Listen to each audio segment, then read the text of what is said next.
once again. But being in Rome is always a great experience. But when you're dealing with these type of historic events, it makes it extra special. In fact, that's even my own experience as well. I mean, the sense of loss there is when we lost Pope Francis, when as well Pope Benedict or Saint John Paul II. When we lost them, there's a certain emptiness you really felt, of course, and that's why I always feel like these 9 days of mourning, the traditional 9 days of mourning, are a powerful way to deal with that aspect of loss and to mourn the loss.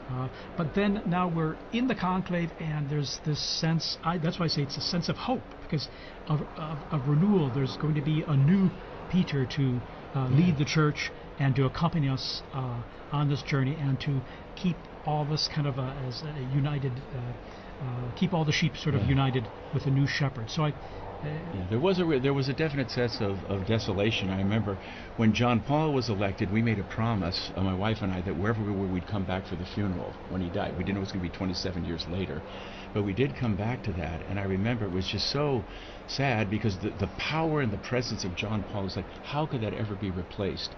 So we're standing there for the funeral, and you're trying to get a perspective on what this pontificate meant. And I remember there were media people going through the square, and there was a gentleman behind us who was from Poland. And the guy was going on asking different people, where are you from? Why are you here? And this Polish gentleman behind me just started to weep. And he said, I'm from Gdansk. He said, I would have crawled down to Rome on my hands and my knees. This man gave us our freedom. He gave us our dignity back again. And that's when I began to think, how can we possibly replace this Pope? So it was consoling to think how great, but it even added to that. But then, of course, God has his way, and then when Pope Benedict XVI comes out, you say, oh, thank you, Jesus. In other words, it goes on. And it sort of encapsulates the whole rhythm of life, and I think that's why people are really looking to Rome right now, because everything's sort of a sound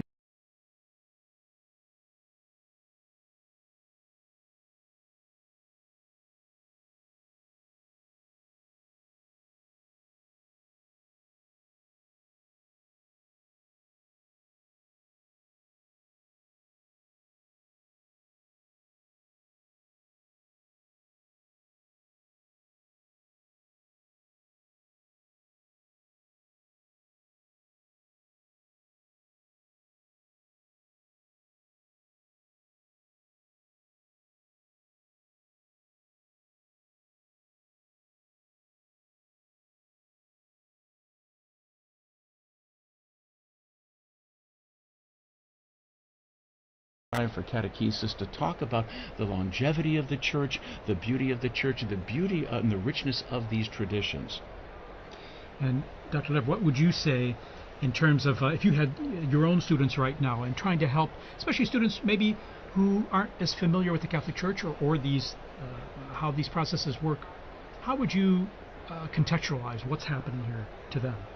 Well, I agree with you, Tim. It's such an incredible moment to show the students living history. I mean, one of the things about the Catholic Church that I think maybe we take for granted but is baffling to the rest of the world and incomprehensible at times to students is that the man that we are waiting for will be the 267th Pope in a direct line. Where do you find stability? Where do you find a groundedness, a rootedness that continues over the course of centuries through political situations, geopolitical transformations, natural disasters, you name it, and yet we are still here waiting for that next successor. And that, since I'm an art historian, for what that builds into is when you look at a building like St. Peter's that starts with the hole of the ground where they buried St. Peter, you are looking at something that shows a series of monuments, one placed on top of the other in a direct line, all the way up to the top of Michelangelo's dome. And so the beauty stems from that continuity. It's this incredible story, this incredible lineage of the popes. It forms almost like the invisible scaffolding around which all of this beauty can be arranged. I think there's a theological message in all of this too, because all of the everything that we know and we believe in starts with Jesus, and he suffered and he died and he rose again from the dead, and that's the basic message of our church, and we've stayed faithful to that message. There may be debates around certain pieces, but that's the center of our church. And I was thinking a great deal about how prophetic it was that Pope Francis chose hope, Pilgrims of Hope, as the theme of this Jubilee. And shortly before he went to the hospital on February 11th, he released the World Day of the Message for the Sick, the Day of the Sick. And the themes he touched in that are the very things that Doctor was talking about, and you're talking about, Doctor, as well. That suffering is part of our humanity. Christ overcame sin and death for us, but also that through suffering, so many times we find much more meaning and we find true love. The kind of love that Jesus has for us, we can give to each other as well. And I think those were themes that he must have been thinking about, because he already was not well when he released that message. Well, that final moment, we were there on Easter Sunday, when after he exactly. spoke with great difficulty, but then they put up on the monitor, he's coming down, and the excitement of everybody, he's actually going to come down. Couldn't believe it. And I had a son and daughter here with their little baby, and the fact that it's going to be blessed by the Pope. But then he goes around and just not only just in the square, but then he goes out again to the peripheries, reaching out to everybody, and still in that condition. You can see he was in pain, he was suffering, and he's still taking babies in his arms and things. So what a powerful message and a beautiful message. And I think in some way that encapsulated the beauty of that pontificate, the sense of suffering and trying to give of himself, reaching out to the peripheries and the margins so that everyone could have a bit of him. And it's almost like, I can't really be Pope if I can't be there for that Urbi et Orbi and be present with the people in the square. So even there, just pouring himself out in libation in a very beautiful way, very symbolic way, I thought. He gave us a bit of him, but he also always focused it on Christ. Oh, absolutely. So he brought us back to Christ, and that was the end of this message for the world. Yeah, suffer the little children to come to me, and they were still coming to him, which was a beautiful thing to see. I would imagine, too, in this day and age, too, we're unfortunately marked by so much polarization and so much vitriol, whether it's in social media, whether in the dialogues we have today, they are so divisive, unfortunately, and receive the most attention, not the times when things are working and all. That would you say that this, what we're seeing here and what we were talking about just now, the world or many people would look to in some ways, because here we're talking about a message of hope, fundamentally, not of belief, but of hope, but also of being good to one another, of fraternity, as Pope Francis spoke about all the time. Do you think that this is drawing more attention because of our fractured world today? I would say definitely that's the case. I mean, the Second Vatican Council said very clearly, when the Creator vanishes, we lose sight of the Creator, the creature vanishes. And that's what's happening right now. I mean, we're all brothers and sisters if God is recognized as our Father. But in so many instances, we're sort of pushing God out of the picture. There's sort of practical atheism that's dominating culture right now. And it shouldn't surprise us then. There's acts of violence. You have the terrible reality of abortion that we're seeing in our world. And all of these things are stemming from the fact that we no longer recognize that we are the product of a loving Creator who has endowed us with intellect, will. We're made in His image and likeness. And that has to be the foundation ultimately for any type of long-lasting peace, etc. And I think the Church, all of us who are Christians, have a serious obligation to try to communicate the dignity of the human person. And you realize the impact that Christianity has had down through the centuries. I mean, everyone loves the Colosseum, but you think what was going on in the Colosseum, talk about it, there has to be a certain horror when a Christian looks at that. The affront of human dignity would be entertained not only by martyrs, but by men killing and mutilating one another. But Christianity, through Telemachus and others, finally put a stop to that. And the hospitals, the orphanages, all these great things where we show care and concern for those who are suffering, those who are less fortunate, these are all the fruit of a Catholic civilization and a Catholic way of looking at things. And to the extent that that has weakened or we've lost that sense, I think we're seeing many of these problems begin to emerge once again in spades. I think we have an incredible opportunity. I've been thinking about this over the past few days, actually, over the past 10 days. You know, there's so much coverage about division, about politicking, about factions. I mean, the way that this conclave has been presented to the world, it seems like another streaming series. And I think many of the people who are wandering their way into the square are sort of feeling like they get to stand on the outskirts of a Hollywood movie or some sort of tawdry TV show. I think we really have an incredible opportunity to practice what we preach, in that when that new Holy Father comes out, this is the moment that we show unity, that this is really who we are. The Sistine Chapel actually is designed to really convey that message by pairing these two paintings on either side of the cardinal electors, where you have, Perugino's delivery of the keys and Botticelli's punishment of Korah. You have the punishment of Korah, where there's this conflict and fighting when Moses wants to pass his authority on to his brother, and the Korah family objects. And then you have Perugino, Matthew 16, "You are Peter, and on this rock I will build my church," with the apostles standing around very nicely. So from within the conclave, the first message is to the cardinals themselves: if you accept this, we will have peace, we'll have regeneration. If you fight, we'll have chaos, and that chaos will spread outside. But now, post-Vatican II and our great hour of the laity, it's also our job as the laity to join around the Pope. Politicking is over, faction is over. We have a new Holy Father, and will we follow him together and show the world how it's done? I have to agree. I think even what we were talking about before, and even what Father Bender, I think in the square, was talking about with Joe, that social media does play a role in that, because a lot of people, I mean, younger generations, that's where we get a lot of our news, that's where we get a lot of our information, politics, whatever. I mean, even people are following the smoke watch through social media. And you're right that it can, I've seen a lot of reels, images where it can be very divisive. It's maybe even lost the sense of it's a prayerful event, it's an event for unity, it's supposed to be something that should bring us all together. I mean, I was in the square earlier today, and hearing the different languages and the universality of the church in that, seeing so many people, whether they were Catholic or not, coming here because someone told me when the Pope speaks, people listen, whether you're Catholic or not. He has a very big impact. And I think you're right that we as lay people, and Father, we have a role to use this as an opportunity to grow in unity and peace. I can give you a very practical example of what you just said. When the Pope speaks, people listen. I worked as an attaché to the permanent mission of the Holy See in Geneva for 19 years.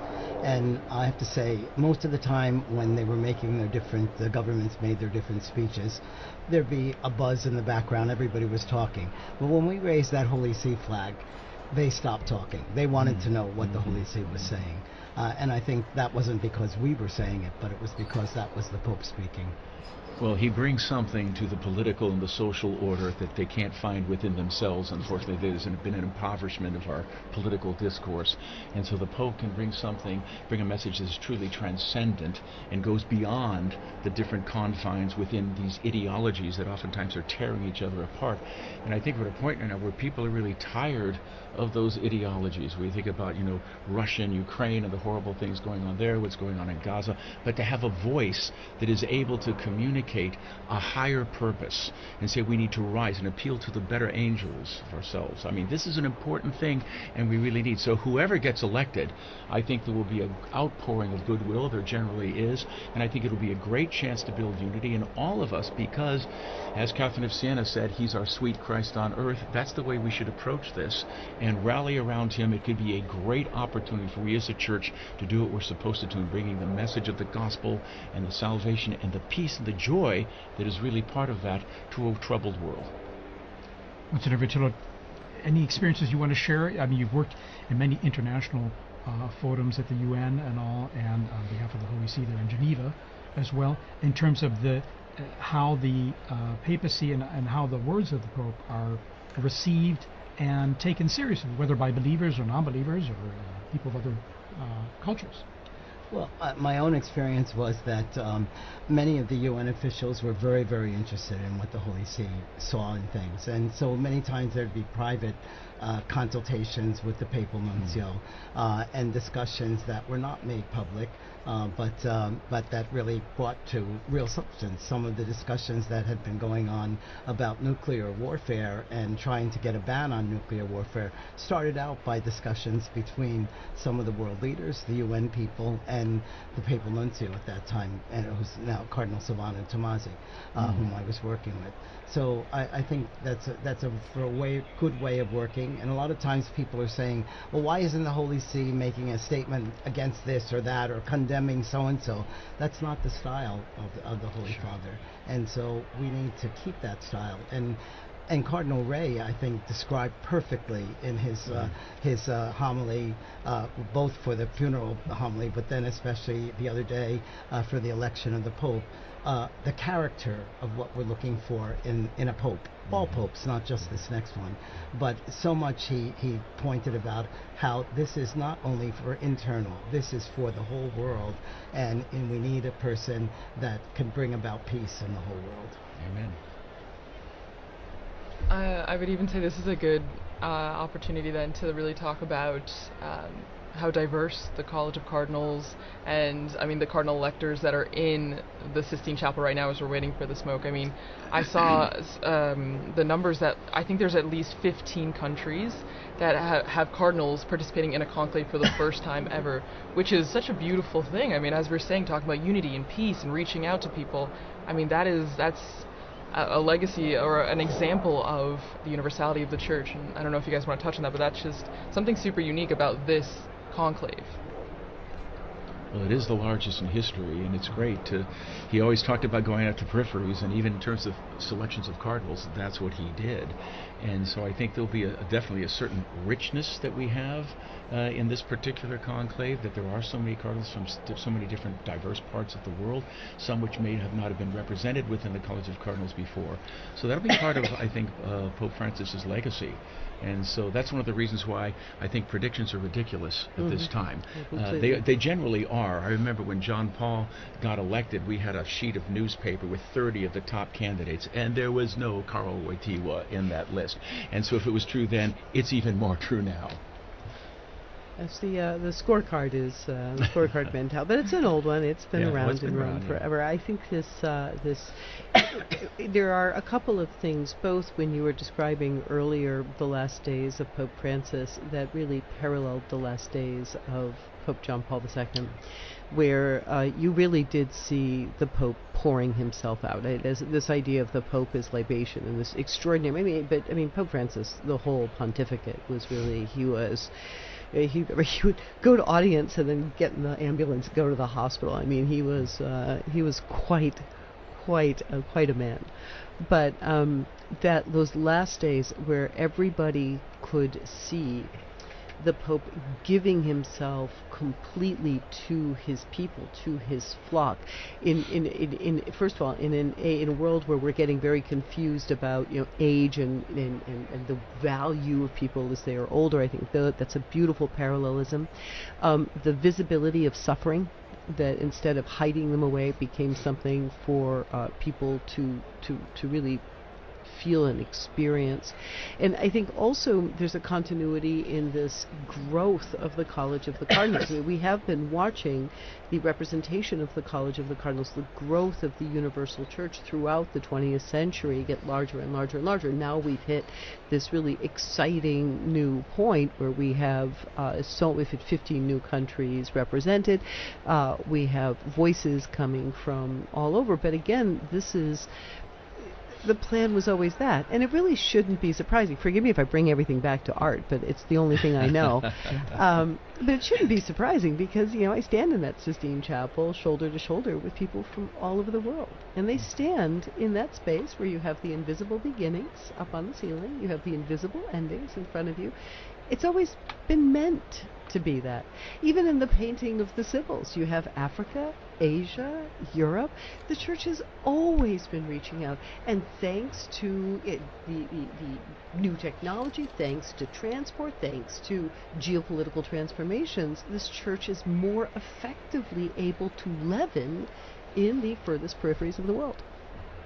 In fact, it really struck me seeing the Cardinals one by one taking their oath there in the Sistine Chapel, and just the diversity of their backgrounds and cultures that just was really striking.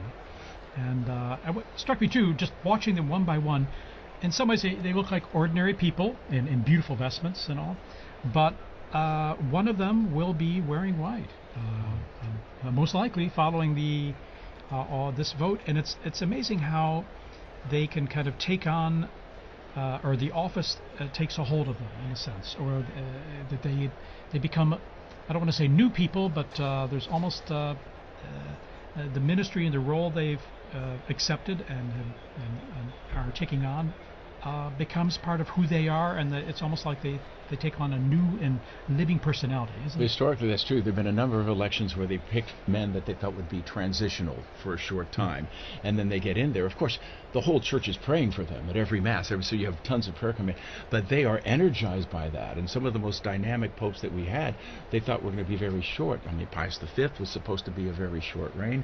Even someone like John the 23rd, who shocked everyone. I'm going to call the ecumenical council, and all of a sudden announce that on St. Paul, and everyone's, what? What are you doing? You're supposed to be transitional. But here he goes, and he just goes through it. Now, he didn't see it to the end, but Paul VI came on. But no, this is common. But even like back in Acts of the Apostles, that when Peter was in prison, the whole church was praying for Peter. And we continue to do that. And I think there were a lot of graces flow into the person of the Holy Father. I mean, what an incredible office, what a burden to bear.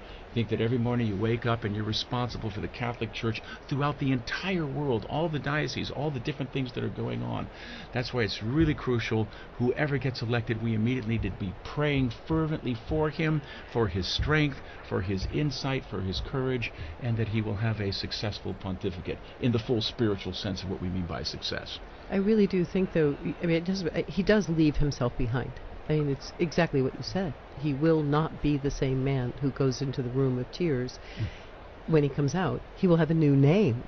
Everything gets left behind in that little room. His habits, his friends, his usual bedtime. It all goes away as the new man with a new name comes out. And he comes out. What do we see him wearing? We see him in that white cassock. I mean, he is literally, it's like the baptismal new returned, and then that red stole, that it's just this heavy red stole. I always see people looking at it like, oh, like you sold that thing, you could probably blah blah blah blah blah.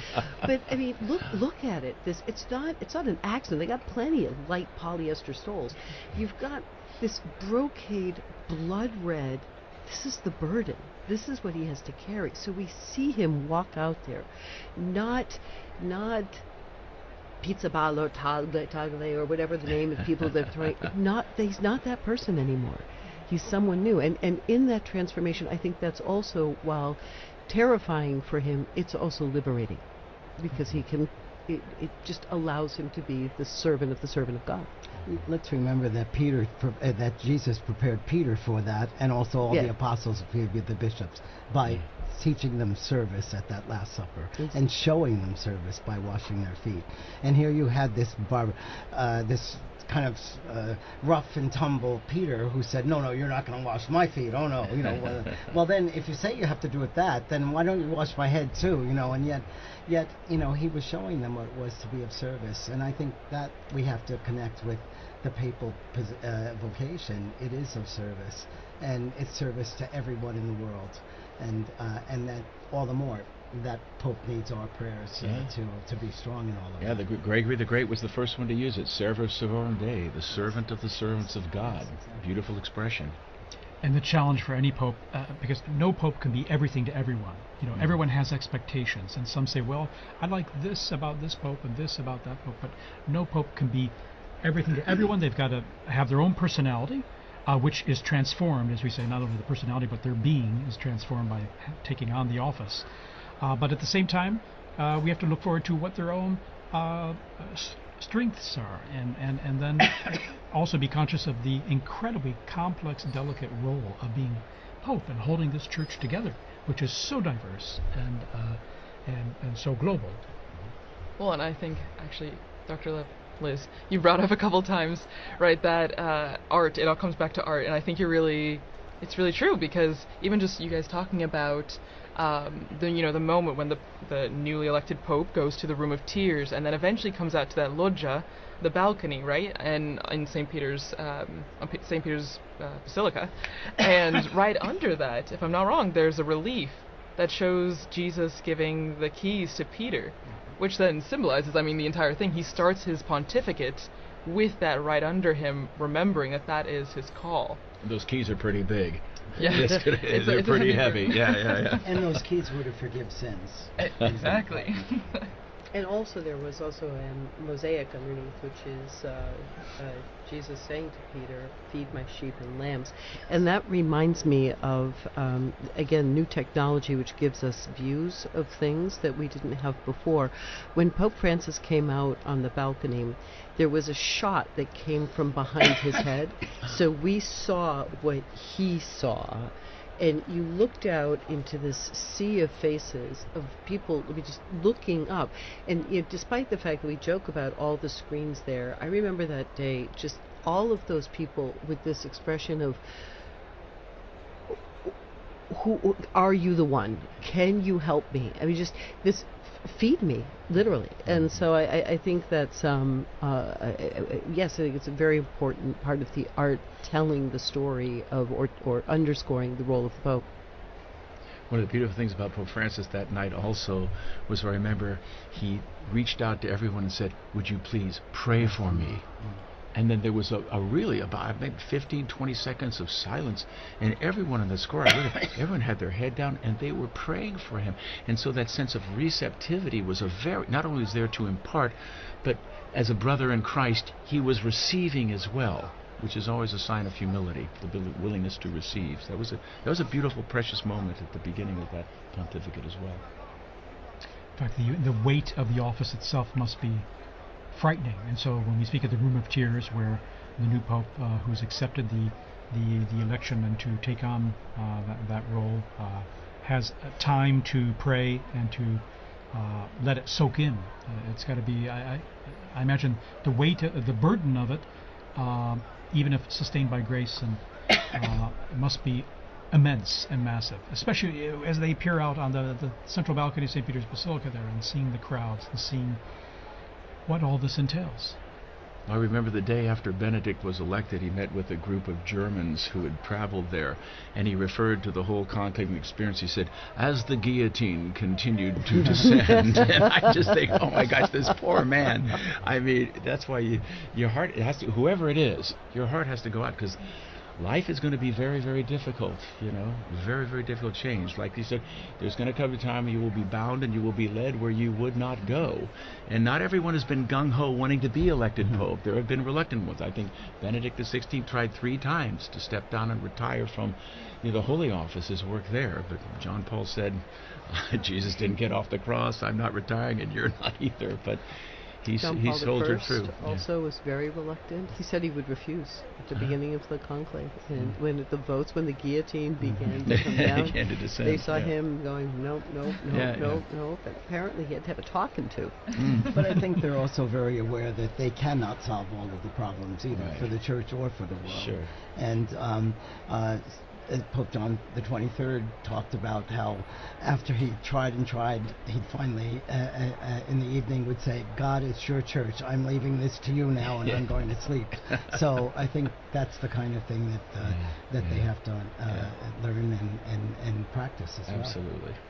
Okay, we're going to take just a brief break here with a little music. We're still under a smoke watch. Okay, there's not a smoke warning yet, but there could be very soon. Who knows? So we'll be back with you in just a minute or two here to continue our coverage. And by the way, now 20,000 are gathered there in St. Peter's Square, and the numbers are increasing.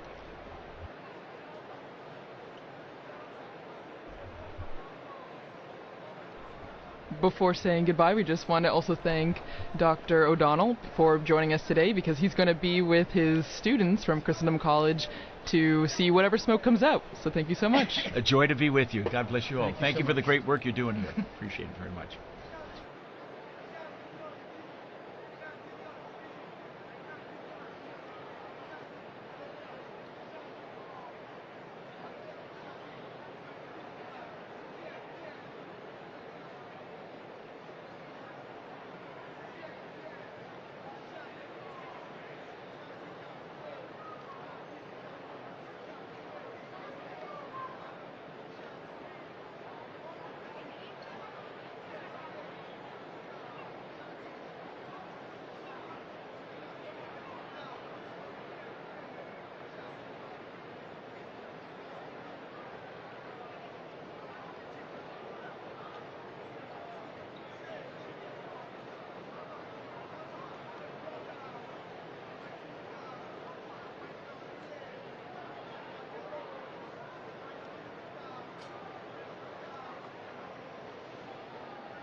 So after that wonderful little music break, we have information that the numbers in the square continue to rise, and just looking back, I want us to think about where we were the last conclave, or the last couple of conclaves, because as we were talking about before, times have changed, but the smoke remains the same, the chimney remains the same. But do you guys all remember where you were, let's say for the conclave that elected John Paul II? Because maybe people remember Benedict XVI, but John Paul II, I was not born yet. So, I just have no memories. I read in 1978. I was an age that was not good at outward contemplation and much more into perhaps who was the most interesting pop band of the time. So I just sort of found out at school. Also, I mean, to the social media question, these were things that the information was not as instantaneous. I mean, it really was sitting at the edge of your seat.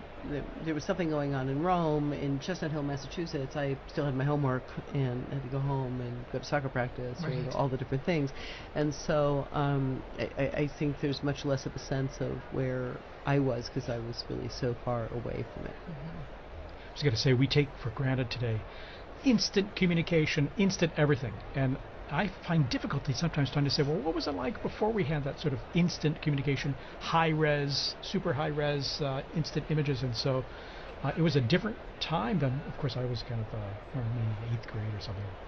So I don't remember too much of that conclave. But at the same time, it was a different time, of course, as you mentioned, because the media and instant communication wasn't what it is today. I'm 78 years old, so I wasn't in high school at that time. I was a priest in my diocese and also going to social work school, but I was also directing a psychiatric treatment center for children.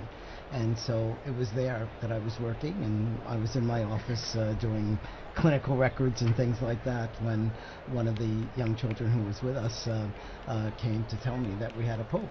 And then I think I mentioned earlier that he also told me that the pope was Polish, and I said, "Oh, Billy, don't be spreading those rumors around, you know."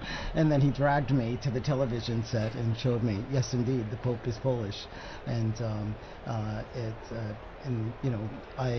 I didn't have the time to go sit and watch television in those days, day or night, but it was a wonderful experience to know that we now have a pope. But even to ask, how about a month before that? When, because there was an election just before that as well. Well, you were talking about John Paul II. And then John Paul I. I. John Paul I. Sorry. If I can rewind even a little more. Yes. With John Paul I, well, first of all, it was one of our child care workers. One of our child care workers called me late at night to tell me that the Pope had died, and I said, "Oh, I think you're thinking a month ago. So we have a Pope now, and of course it was very true. And then it was when John Paul II was elected that I was telling this story. Yes. Well, and so we'll go back deep into the archives of Vatican Radio, and we'll look at a conclave that none of us, I think, were around for. But before we do that, we want to say a special thank you to Dr. Liz Lev for being here and sharing such amazing insight into art history, and how that plays a role in the conclave even today. Well, it's been really great to be here. I mean, in a certain sense, you guys are the nerve center of it all. So it's an honor, actually, to be able to sit here, and of course to really have the possibility to talk in a way that it's much harder. We do our best out there I think there's a whole squad of us out there trying to do our best in the secular media, but to really be able to talk about what it means to be the servant of God, what it means for Peter to have died here, what it means for these cardinals. I mean, it's so nice to be able to really talk about the true weight and importance of prayer and how we must pray for the Pope. So thank you for really, it's like a cleanse to come here. I'm ready to go back out and face questions about whether or not this conclave is like the movie. Yes. Oh yeah. The hot topic of the day. At the same time, I often think sometimes the movie or even other media productions can offer an opportunity to say, okay, yeah, you saw that, you read that book, but in reality, this is how things unfolded in history. So sometimes I like to look at it as like, okay, we can use it as an opportunity to say, well, it's not exactly that way, but at the same time, some elements are true, some are not, but this is how it works. And it's created certainly help generate interest, I would say, and so I guess we have to be grateful for that. So returning to the question of art one last time, that is the joy of the Catholic imagination. The Catholic imagination can see through to the potential of almost anything. And so even though the story, this is a tawdry story or it's an incorrect story, the Catholic imagination can find that pearl that is beautiful, good, and true, and bring it out and turn it into something fruitful and wonderful. So, yeah. Wonderful. What a Thank great you note to so end on. much for Thank being you. with us here. Huh? And so we will launch into this old interview that we have from our former colleague, Veronica Skarsbrick, with Father Martin Nolan, the one-time prior general of the Augustinian Order, who was actually in St. Peter's Square when Cardinal Angelo Roncalli was elected to the See of Peter on the 28th of October, 1958.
We have smoke in St. Peter's Square now, so Look we at will that. come Look back, and at it that.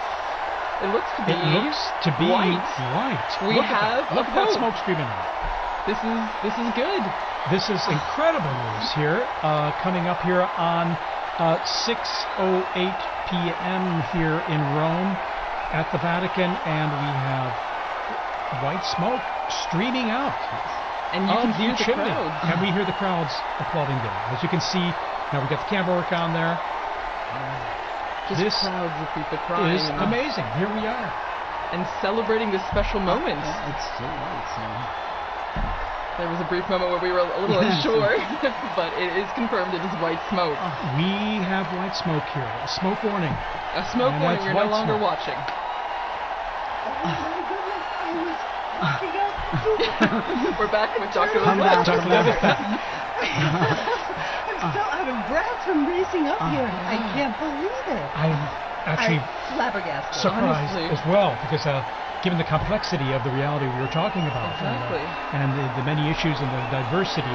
But here we are, and look at our drone footage there. We're just cruising over the roof of the Sistine Chapel. Wow. We see the crowds. The bells ringing. The bells are ringing. It is 100% white The smoke. white smoke. And I mean, as we were talking about before, the crowds are, I mean, yes. it's the square's packed. It's incredible. And that's probably small compared to what's Exactly. going in now. And that smoke just scared away our seagulls there, the little family Exactly. there that was just relaxing on Sistine Chapel roof there. But actually, as you mentioned at the beginning, TJ, it seemed like they did know. They came back just for the white smoke.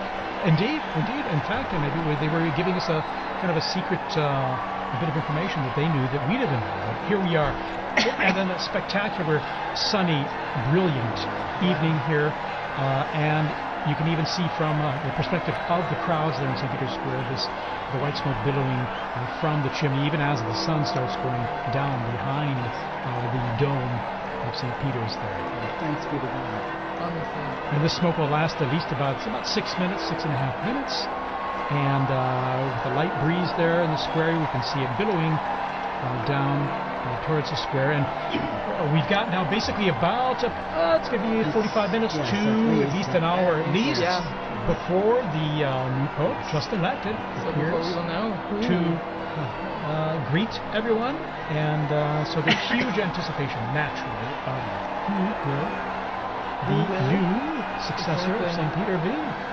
Well, and I mean, as we were talking about before, you see the crowds filling the squares, but also the different people who have come. I mean, you can see the flags waving, people smiling. It's a big sign of the universality of the church, but then also just how supportive people are in sense of being here for this moment. And now we're going to have an invasion of Romans. They're going to be coming in. Yes. And, no, it's only natural and normal. I mean, you live here. So those who can He's will their be. bishop too. What's that? He's their bishop too. And of course, he's their bishop. There you go. And so they're going to be streaming into the square now. It's going to be filling up. It will make for some interesting traffic around my house because if my recollection is correct, when they couldn't get any further, they just left their cars in the road. So And there you are. They were just there. Just stop in, the road. in the road. But, there's nowhere else to go. That's except true. for here. That's So, true. Look at that billowing, thick white smoke there. All the different I flags. love the people ready with their flags just in Yes. case. Yes. My daughter said that the election of Pope Benedict XVI, her closest friend, that went to school right around the corner here, and her closest friend was German, and they went running out into the square, and out comes Joseph Watson, and she said her friend had this teeny tiny little teenage girl purse. She pulled out this purse, this flag, enormous flag, it was suddenly waving. Oh my goodness. So apparently a lot of people come prepared. Yeah, because you just never know. I mean, when I was in the square earlier, people thought, oh no, it might be a longer time. It could take days. You just don't know. You just don't know. Yeah, you just don't know. In fact, I didn't know what to expect. At the same time, it's a wonderful surprise here to see the white smoke billowing there. And so after just, day and a half, basically. Yeah. And here we are. It does make you feel like there's a wonderful sense of the noise stopped, the cameras went off, they went into the chapel, they prayed, and the Holy Spirit spoke. I mean, it just really gives us a great sense of confidence. And indeed, this hope that's being realized, that we have a new shepherd, so to speak, someone to take on the reins there and to accompany us on this journey, our life journey. And it will be fascinating to see, as I say, you see the central lodge of St. Peter's Basilica, you see that's where the new Pope will be appearing, as he traditionally does, to be announced that Abemus Papa, that we have a Pope, and then the big surprise will be as he proceeds towards the central loggia, and we see who that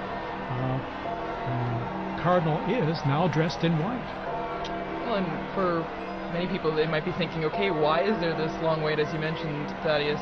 Why is there this long wait in between when we see the white smoke and when the new Pope comes out into the loggia? And it's because there's a process that's going on right now. There is a very long process, which will be the oath of allegiance of the Cardinals, of which there are 132 now. And we saw how long it took for the oath to for the conclave. I'm imagining it will take about that length for the oath of allegiance. Well, and also, Liz, you had mentioned before, way before in our discussion, the Room of Tears, which has become very essential right now. So right now the new pope would have gone, or is it after? I would think that the ballots are burned after. I think he's already, and I think that's one of the reasons why this is kind of a funny hour. Right. As it got to be past 5, I was thinking, well, I guess now we have to wait until 7.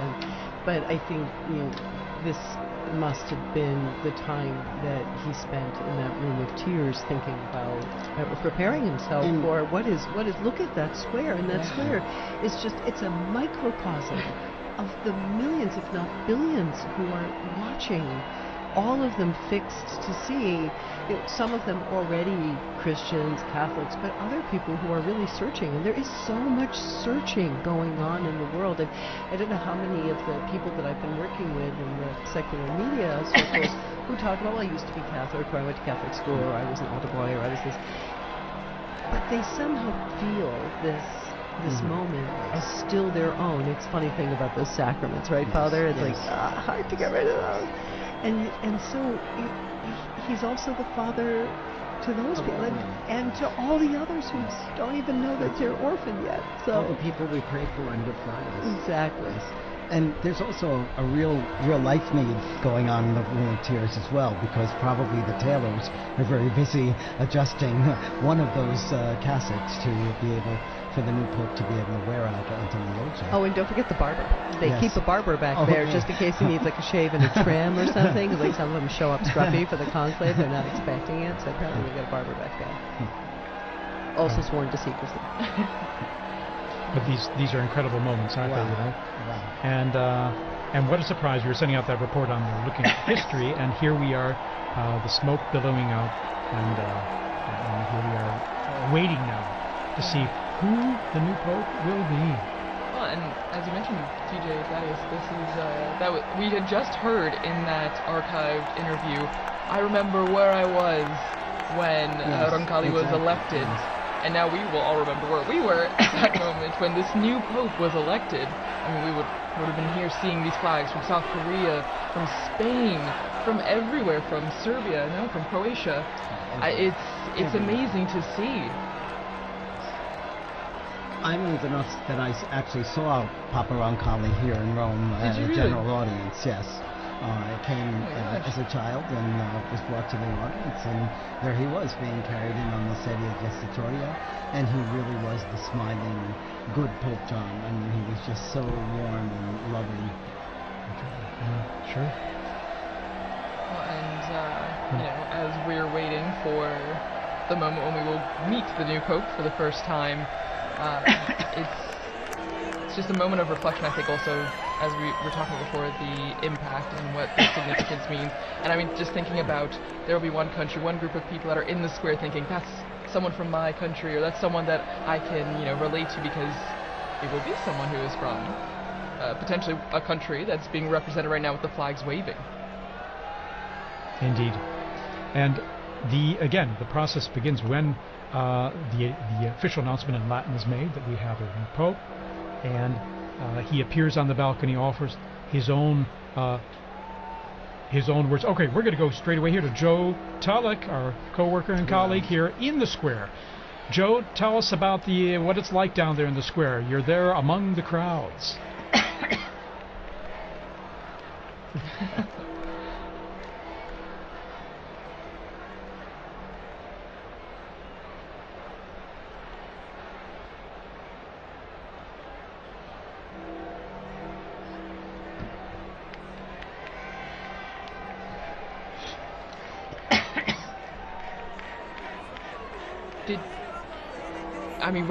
Was there a moment where you heard gasps? Was there a lot of surprise? Did you feel like people were shocked that the smoke happened right now?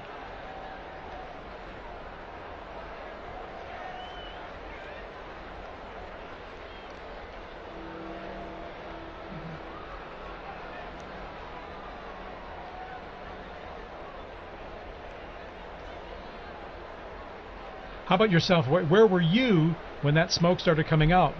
Because I think many people were assuming it would be a little later when the smoke would come, whether white or black.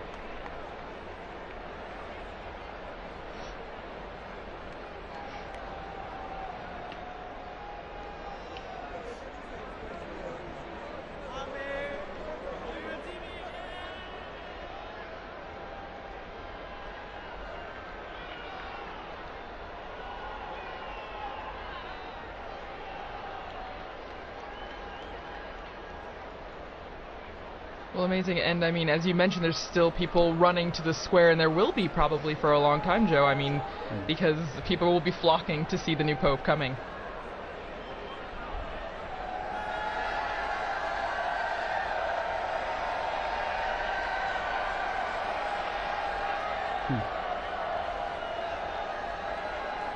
Oh, wow.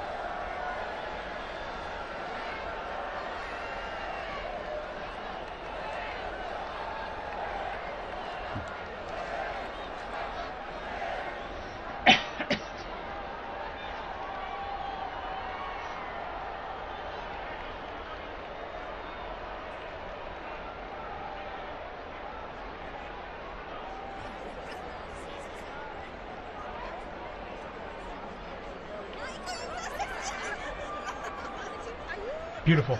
And our camera work here, we were just zooming in on that balcony from where the new Pope will appear. Joe, tell us about, I mean, when you're explaining to people in the square, what's next, what's going to happen? When I'm sure people are asking you, so what happens? The Pope's new elected, and then...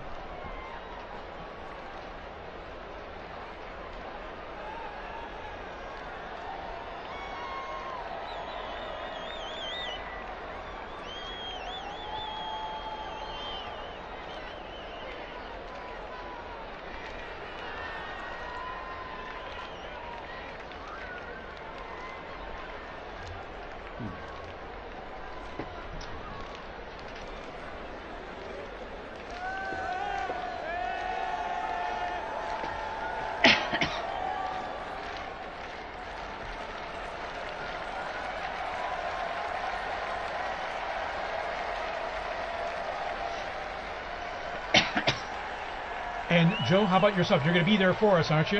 You're going to be staying there in the square. Our eyes on the ground.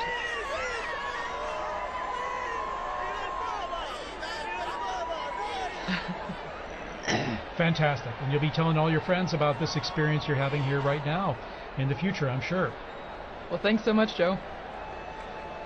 Thank you, Joe. We're going to be back with you very soon for more update on all happening in the square there.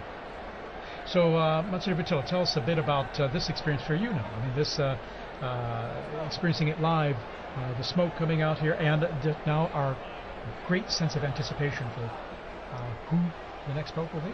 Well, it's just such a privilege to be here in Rome at this time, but also I probably felt closest to Pope Francis because I've served him in different ways, both as the in my work at Caritas Internationalis, and then also at the Secretary General of the International Catholic Migration Commission. I always used to say he's the best guru you could ever have to do public relations on migrants and refugees, and I don't have to pay him a thing, you know. So, and there were many times when I was able to meet him, and it was so beautiful an experience each time. So the emotions are more now than they were other times, because I loved the popes, but they were strange to me. I didn't know them so well. I met Pope John Paul II a couple times, but not as closely as working with Pope Francis. It's wonderful, it's exciting, and then it's a real privilege to be here at Vatican Radio and to have been part of our smoke watching together. It's now smoke warning, of course. So, and a severe smoke warning. Exactly. Yes. White smoke, that's makes it even more severe, so to speak. But it's severe good news, I like to joke and say. Yes. But, I think it's going to be very nice. I'm very happy that I was here. And just when I was walking out the door, and I just thought, I don't want to be alone in this moment. Yes. This is a moment of ecclesia. This is the moment of people gathered together. I'm going to run back upstairs and knock on the door and say, help me back. I'm so happy to be able to share this moment, and I love this view of the square and all of these people who are gathering together in really a tremendous sense of rejoicing. This is after our 9 days of mourning, after the shock of Pope Francis's death. We are rejoicing again, and that is very lovely for a beautiful, beautiful day in Rome.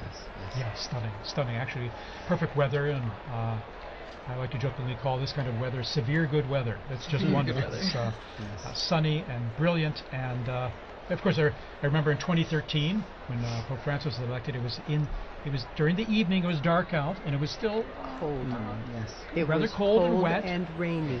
and the sun set later, but it was illuminated with the lighting in the square, and now the even improved lighting they have on the basilica now. It's stunning. You know, the square and the facade, how they've renewed the lighting, but then it was illuminated by all the phones being held up and all. But here we have the brilliant sunlight illuminating all the people there in the square and growing in number. And now, Dr. Lev, tell us a bit about, I was thinking, the central loggia of the basilica here, and even the history behind it of the popes appearing from that loggia, from that balcony, and giving their most solemn blessing, Urbi et Orbi, which the new pope will impart after he greets the crowds there, that solemn blessing to the city, in Latin, to the city and the world. Which is that's the first task. That's his first act, is to impart this blessing, because after all, he is the Pontifex Maximus. He is the bridge between heaven and earth. So today we'll see him in the facade of St. Peter's. And that facade, which was built in a beautiful construction by Carlo Maderno from 1612. But even in some of the buildings in Rome you might not recognize actually have a loggia of benedictions. So there's a sort of strange side transept on St. John Lateran, because when the popes lived over there, that was where the pope would come out for the Urbi et Orbi blessing. Or even the church of San Marco in Piazza Venezia, where Pope Paul II lived. He also had a loggia of the benedictions placed into his, house/church/ because the popes weren't officially living in the Vatican. And then even, what it means to have the Pope on that balcony. If we were in the early 20th century, the first conclaves of the 20th century, there was no Pope on the balcony, because during the so-called Roman question, after the unification of Italy in 1870, during those conclaves, while the newly formed Italian state and the ousted papal state confined within the walls of the Vatican, their tensions between the two of them meant that they would hold the conclave, send out some smoke, but you had to wait in order to, you would not see the Pope appear in the square. And so when Pius XI appeared in that loggia, it was already a statement that things were about to change. So it's a very, very, very exciting moment. I remember, I think it was 2005, all the Cardinals, when they first started to have lots and lots of Cardinals, they were all trying to fit out on those openings of the balcony, and you were kind of looking at a couple of them like, that looks a little precarious. Yes. So let's hope they've worked out the placement, the placement out on the balconies this time. Absolutely. Here we're seeing a long shot there, and crowds coming down the main avenue via the Conciliazione. There are security checks, of course, which is one reason that the crowds may kind of trickle in more than be running into the square. Unfortunately, it's absolutely necessary nowadays. So, Sure, you could see them coming from the security. So there's already a metal check, and also we have to ensure the safety and security there in the square. So. Well, and as we're seeing all this jubilation and excitement, sadly, we have to say goodbye to I'm like those sports stars that keep quitting and then coming back. I mean, you'll probably see me back in like another 15 minutes. Yeah, you or are welcome to come back. Or a bit like the seagull coming in and around the kingdom. I really like the sports star comparison better, but I'll handle seagull. Okay. Thank you so much once again. I'm so happy we got to share this moment together. Thank you for being here with you. us. Well, and as Liz mentioned before, when we were talking about what is happening now, what takes so long, I mean, according to John Paul II, I believe his Apostolic Constitution, right, Universi Dominici Gregis, there's a process that's happening, and it starts with the rite of acceptance, which already happened, because that's when we know we get the white smoke, because the Pope, the man that was elected, had to say yes. And has to sign and have it certified. Exactly. So isn't that, I mean, it's beautiful, right? We always talk about free will in the Catholic Church. He could say no, but this means that whoever we will see on the loggia has agreed, has said yes to this. And as you can hear, the crowds are coming, and we see... the pontifical band there coming out, and the Swiss Guards, of course. There's always a traditional salute of the Vatican hymn or anthem to celebrate the occasion. It's part of the festivity of it, and we hear they're playing already and coming out there all in full uniform. Well, it's special too, because these last more than 2 weeks, we've had the Swiss Guards were present for certain things, but now they have a Pope once again that they are protecting. That is their role, that is their mission, right? To be where the Pope is and to protect him. And so this is extra special, because now we see them coming out again to the piazza, because we will have a Pope. Yes. I live with 21 other priests and residents. All of us work in the Curia, and we've been sharing at breakfast how hard it is in the morning when we're celebrating Mass, and there's always a prayer in the canon of the Mass for the Pope. And we now have to skip over that, and it's like your tongue doesn't stop. So now we can pray once again for the Pope. Exactly. Well, our predecessor popes can pray for us as well. Exactly. Intercede in ways. That I'm sure. We hope and pray for sure. So again, the bands here will be coming in and playing the anthems, the hymns when the new Pope appears, just like the Urbi et Orbi on the Easter, Christmas, or solemn occasions. That's right. And so it's to be expected at this time, and we'll probably have another, it's at least a half hour before earliest the new Pope will appear from the Second Vatican. But also during this time too, there will be prayer too, and certainly the new Pope will be praying, but also the Cardinals will be praying with him too. And we will all be praying as well. Everyone in the square will be praying exactly. around the world. All of you watching and listening from home, you join in prayer as well for this moment.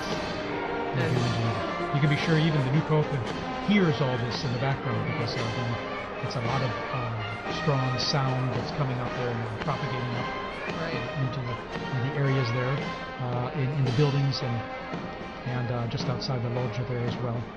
You can hear that, know that, experience it. Right. The sounds of the streets, the sounds of the square. Well, and it must be a sign of, I mean, they must feel encouraged hearing the cheers, the music, because this is a big moment for anyone, and then to come out into the loggia and see thousands upon thousands of people. I mean, if public speaking is not your thing, that would be very intimidating. And so to hear the support of the band and the people clapping and cheering must be extra special for that person. Absolutely, a huge encouragement as well, apart from the weight of the office and accepting and realizing the challenge, the immense challenge that we'll be taking on, and responsibility, but encouraged by what is the fanfare we're seeing and hearing in St. Peter's Square right now. And as I mentioned, the crowds are filtering in. Due to their security check before that, but the square is slowly filling up there with people coming in last minute to be here. Of course, they're lucky they have enough time, because we have about almost 1 hour before the new Pope will appear. And so we see in the blue there the gendarmes, the Vatican gendarmes, and the band they have there, and then of course the Swiss Guard in uniform there in position. So. Well, and just again behind the scenes, looking back behind all the process that's happening, I think is so interesting to think we're seeing the crowds waiting, cheering, trying to keep spirits up while they wait the hour or more until we know who the Pope is. And I think, as we're talking about, prayer is also a central part of this aspect as well. I mean, before the Pope comes out, we see the first ceremony, the greeting, the Te Deum, where in the Sistine Chapel, after being dressed and saying yes, the Pope goes back to the Sistine Chapel and he takes a seat on a chair and a ceremony begins.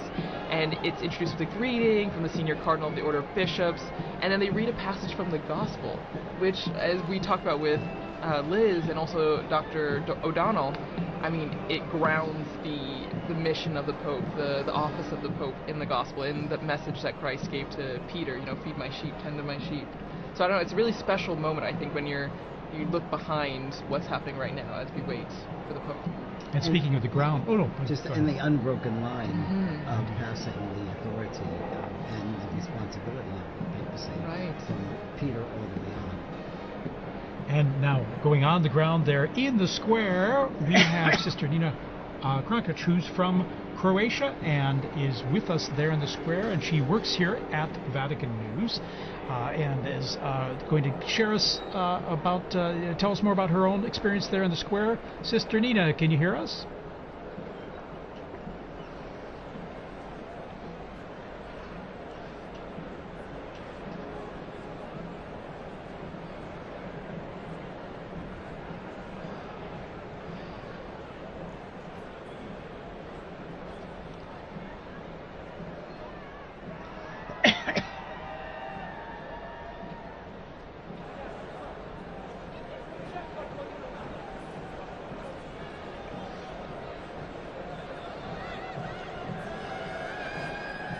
Sister Nina, you must have run out of the building there to get there in the square, because I mentioned the crowds coming in now there's got to be some bottleneck there, isn't there?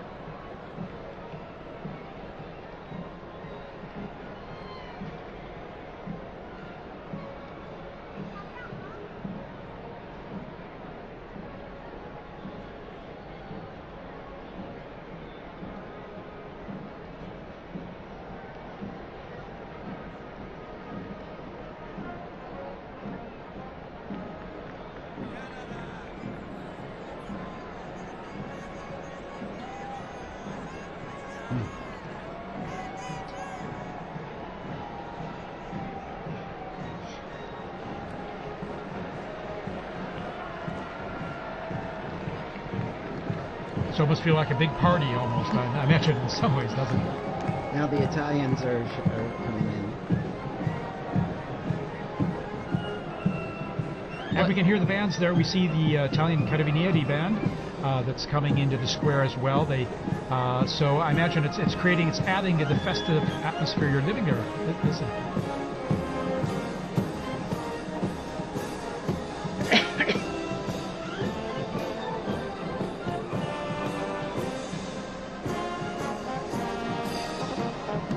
All right, Sister Nina, thanks for giving us that update there, and we look forward to connecting with you there again when possible. We know how it's a little tough with the cell signal there, given all the people communicating live on their cell phones and the networks there being a bit saturated.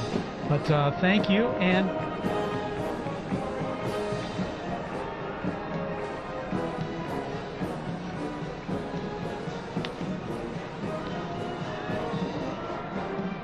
wonderful.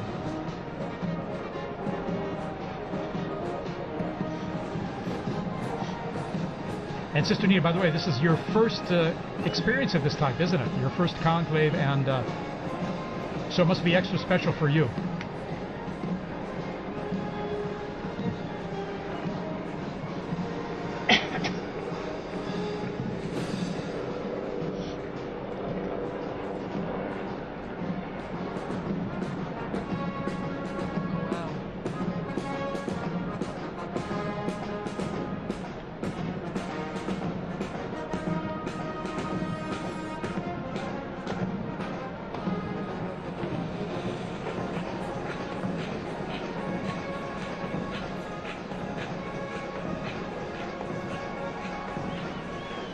Wonderful. All righty, Sister Nina, thank you so much for sharing that with us, and we'll hope to touch base with you there shortly, okay? All right, in the meantime, good luck getting in the square there. All right. Well, and continuing, as we mentioned before, the atmosphere, but also what we're seeing. You see the bands, Father, as you mentioned, now the Italians as well, coming up the stairs that we often saw the Pope Mobile drive up for general audiences. And shortly, we're not sure exactly when, but when the Pope comes out, there's a formula that is said in Latin, and for many of us, we might not have studied Latin in school. I mean, my Latin is quite rusty, so I don't know if maybe, Father, you know a bit more about what is going to be said, and for those who might not know, what is the formula, what is said? Well, it says the proto-deacon, and it's Cardinal Monberti is the proto-deacon right now, will come out and say, I have an announcement of great joy, and then he says, we have a Pope, Habemus Papam. I saw some signs there and they didn't have the correct conjugation of Papa, but that's okay. The fact is, the news is and it's almost universal language now in terms of communicating the fact that we now have a Pope. And then after that, he announces the name. The name, yes, in Latin. And so I'll tell you a funny story of that too. A friend of mine was in the square when Paul VI was elected, and he was standing. He's from the U.S. He was a student at the North American College, and no, it was when John Paul II was elected, and he was standing next to an Italian woman, and they announced that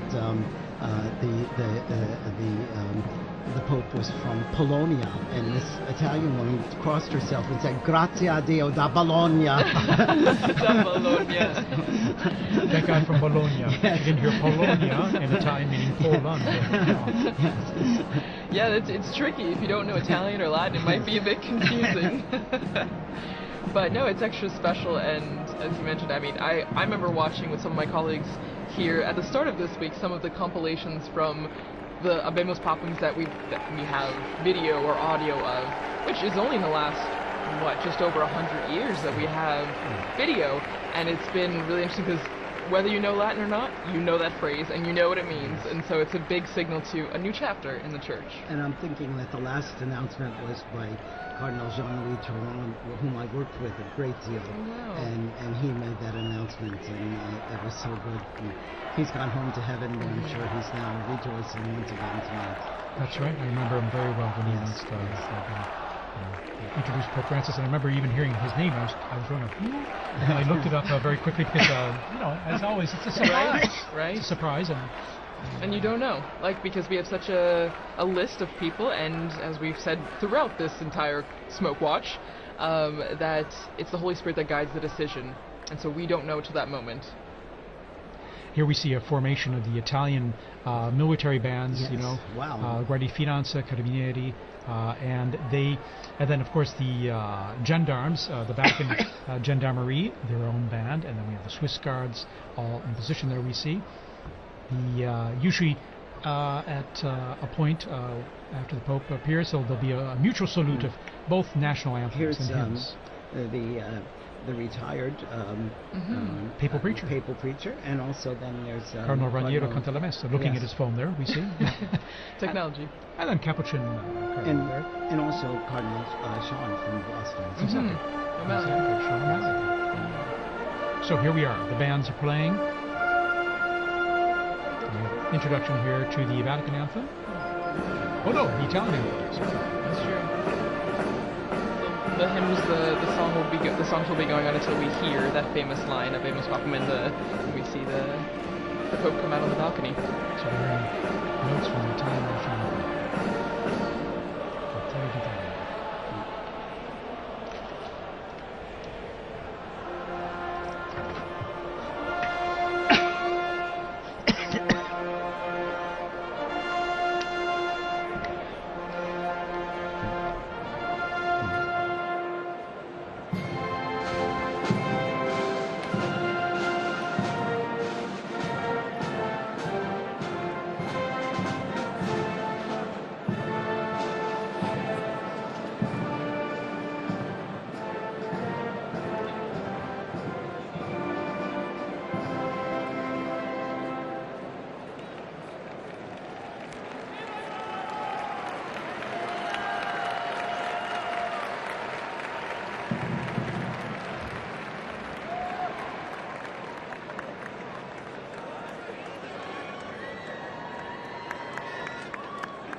And we've just heard those, the Vatican hymn and then the Italian national anthem played, mutual salute between the two groups of bands.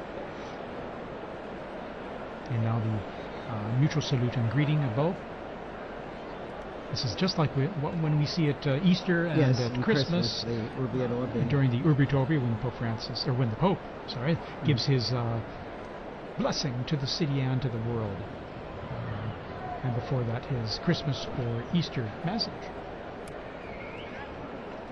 So the bands are lined up there as we await the curtains to be pulled back there from the central loggia of St. Peter's Basilica there. And even though the Holy See is a separate country, it's important for Italy to be involved in this too, because he's also the Bishop of Rome. So it's his flock is in Rome as well. Actually, just now taking off my headphones to hear some of the ambient sound, you could hear kind of the craziness that's going on outside. You could hear helicopters, ambulances, fire trucks, everything. And so, I mean, even at the end of Via Conciliazione, where we are, you can hear the excitement and the festivities are happening outside. I think some of that chimney smoke has gotten to me, yes. There's a lot of pollen in the air. Yeah, definitely. Allergy time. Yeah. As we head into summer, what a stunning view there. We have the sun just going down behind the facade of St. Peter's. It's always stunning, when it comes time to sunset there with the facade facing east, but then when you're looking at the basilica and the sun going down behind it. It's always so beautiful. So beautiful, yeah.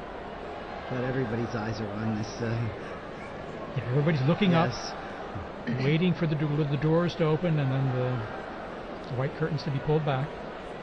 Well, and there's actually a story about what's happening right now. Again, the Room of Tears, the Pope, the new Pope getting dressed, and we know that there are 3 sizes of the white cassocks because you don't know who's going to be elected, but you have to be prepared. And actually, one of our colleagues, Christopher Wells, who was on this morning actually on the Smoke Watch, was talking about Pope John the 23rd, and he was... That's 11. And actually, since it didn't fit, they had to tie it like a medical garment. Exactly. And so it's a funny little anecdote to just remember that, I mean, no one knows, and so everyone's prepared, but that's what's going on right now. They're trying on the garments, and they're seeing what's fitting. And of course they have different sizes available to start with, but sometimes they might need adjusting depending. Exactly. We're all made in God's image and likeness in different sizes. So there you go. See all those flags representing the different nations present. Also, it is the Jubilee of Hope, and so we have pilgrims here for Jubilee events over these days as well. I think I read about 15,000 for currently in Rome just for the Jubilee themed events. For pilgrimages that are organized well ahead of time. Well, and we're hearing from our producer, Francesca Merlo, that they're looking outside our building, and as I mentioned, there's helicopters, but they're blocking off the roads, and that's what Liz was mentioning too, that people are stopping, and they're just trying to get to the square as fast as they can. So it's a moment of organized chaos a bit in the square and around the Vatican. We have reports that there are people literally running to get into the square. And they will eventually, as they go through the checks and controls there. They do an extraordinary job of the crowd control as well, with these many people coming into St. Peter's Square and avoiding any potential problems or issues due to that. So. Well, and that is, you have to think that, I mean, maybe everything has a purpose, right? Everything has a reason, because we have this time in between the white smoke and the Habemus Papam, maybe also for everyone to get to the square. It's a dual-edged sword. The new Pope is being prepared and ready to go to the loggia, but it's also to let everyone who can get to the square to be there for that special moment. And we're seeing it with our Vati drone footage here, as I like to call it.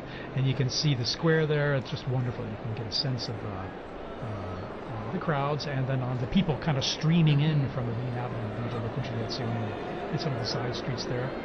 Talking about the universality of the church, I just got a message from a UN official in Gaza who's listening to this transmission, and so you could see how connected people are, and how grateful they are to be able to hear Vatican news as well.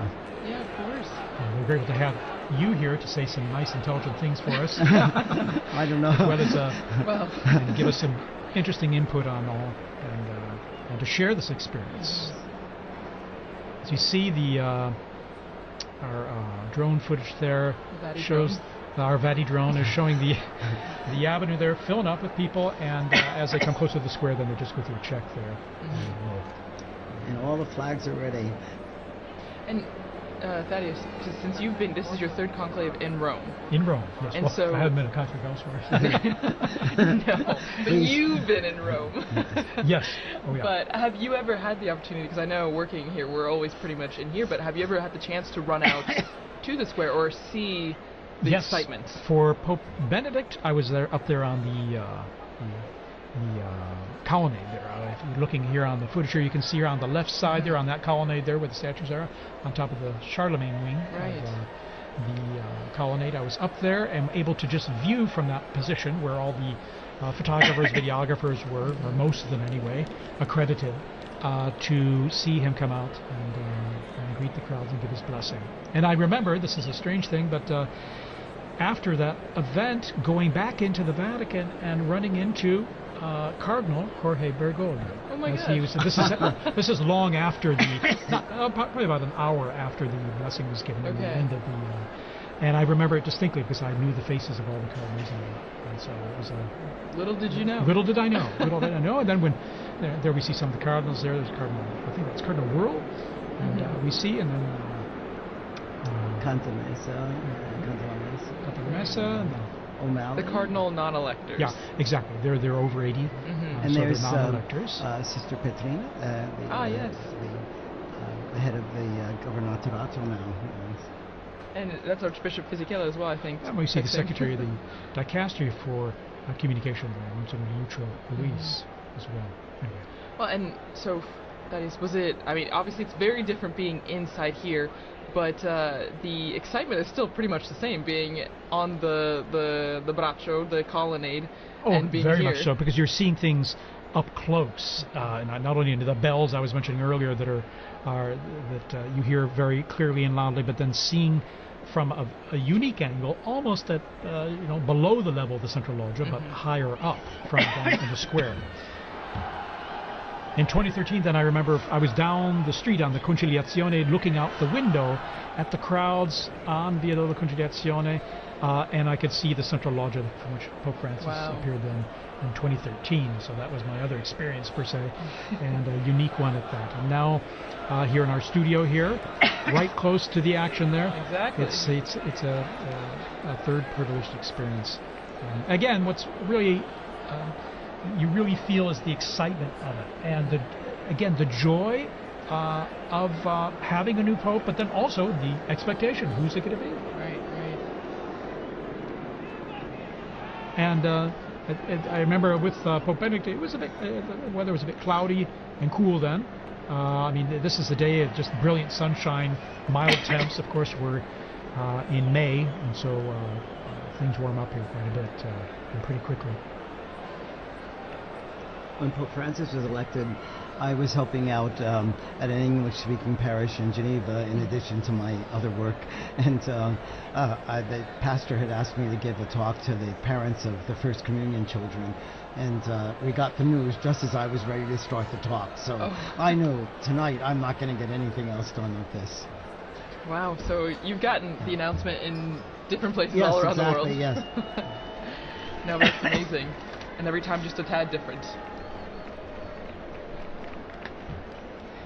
And we have joining us Father Paul Samasumo, who's from Zambia, and he's head of the English Africa section here at Vatican News and the Dicastery for Communication. Father Samasumo, good to have you here. Many of our listeners who listen to the liturgies will recognize your voice as well as you do the commentaries for the papal events. How's this experience for you now? Thanks, TJ. Actually, I've been here all day, and then I went outside to meet someone.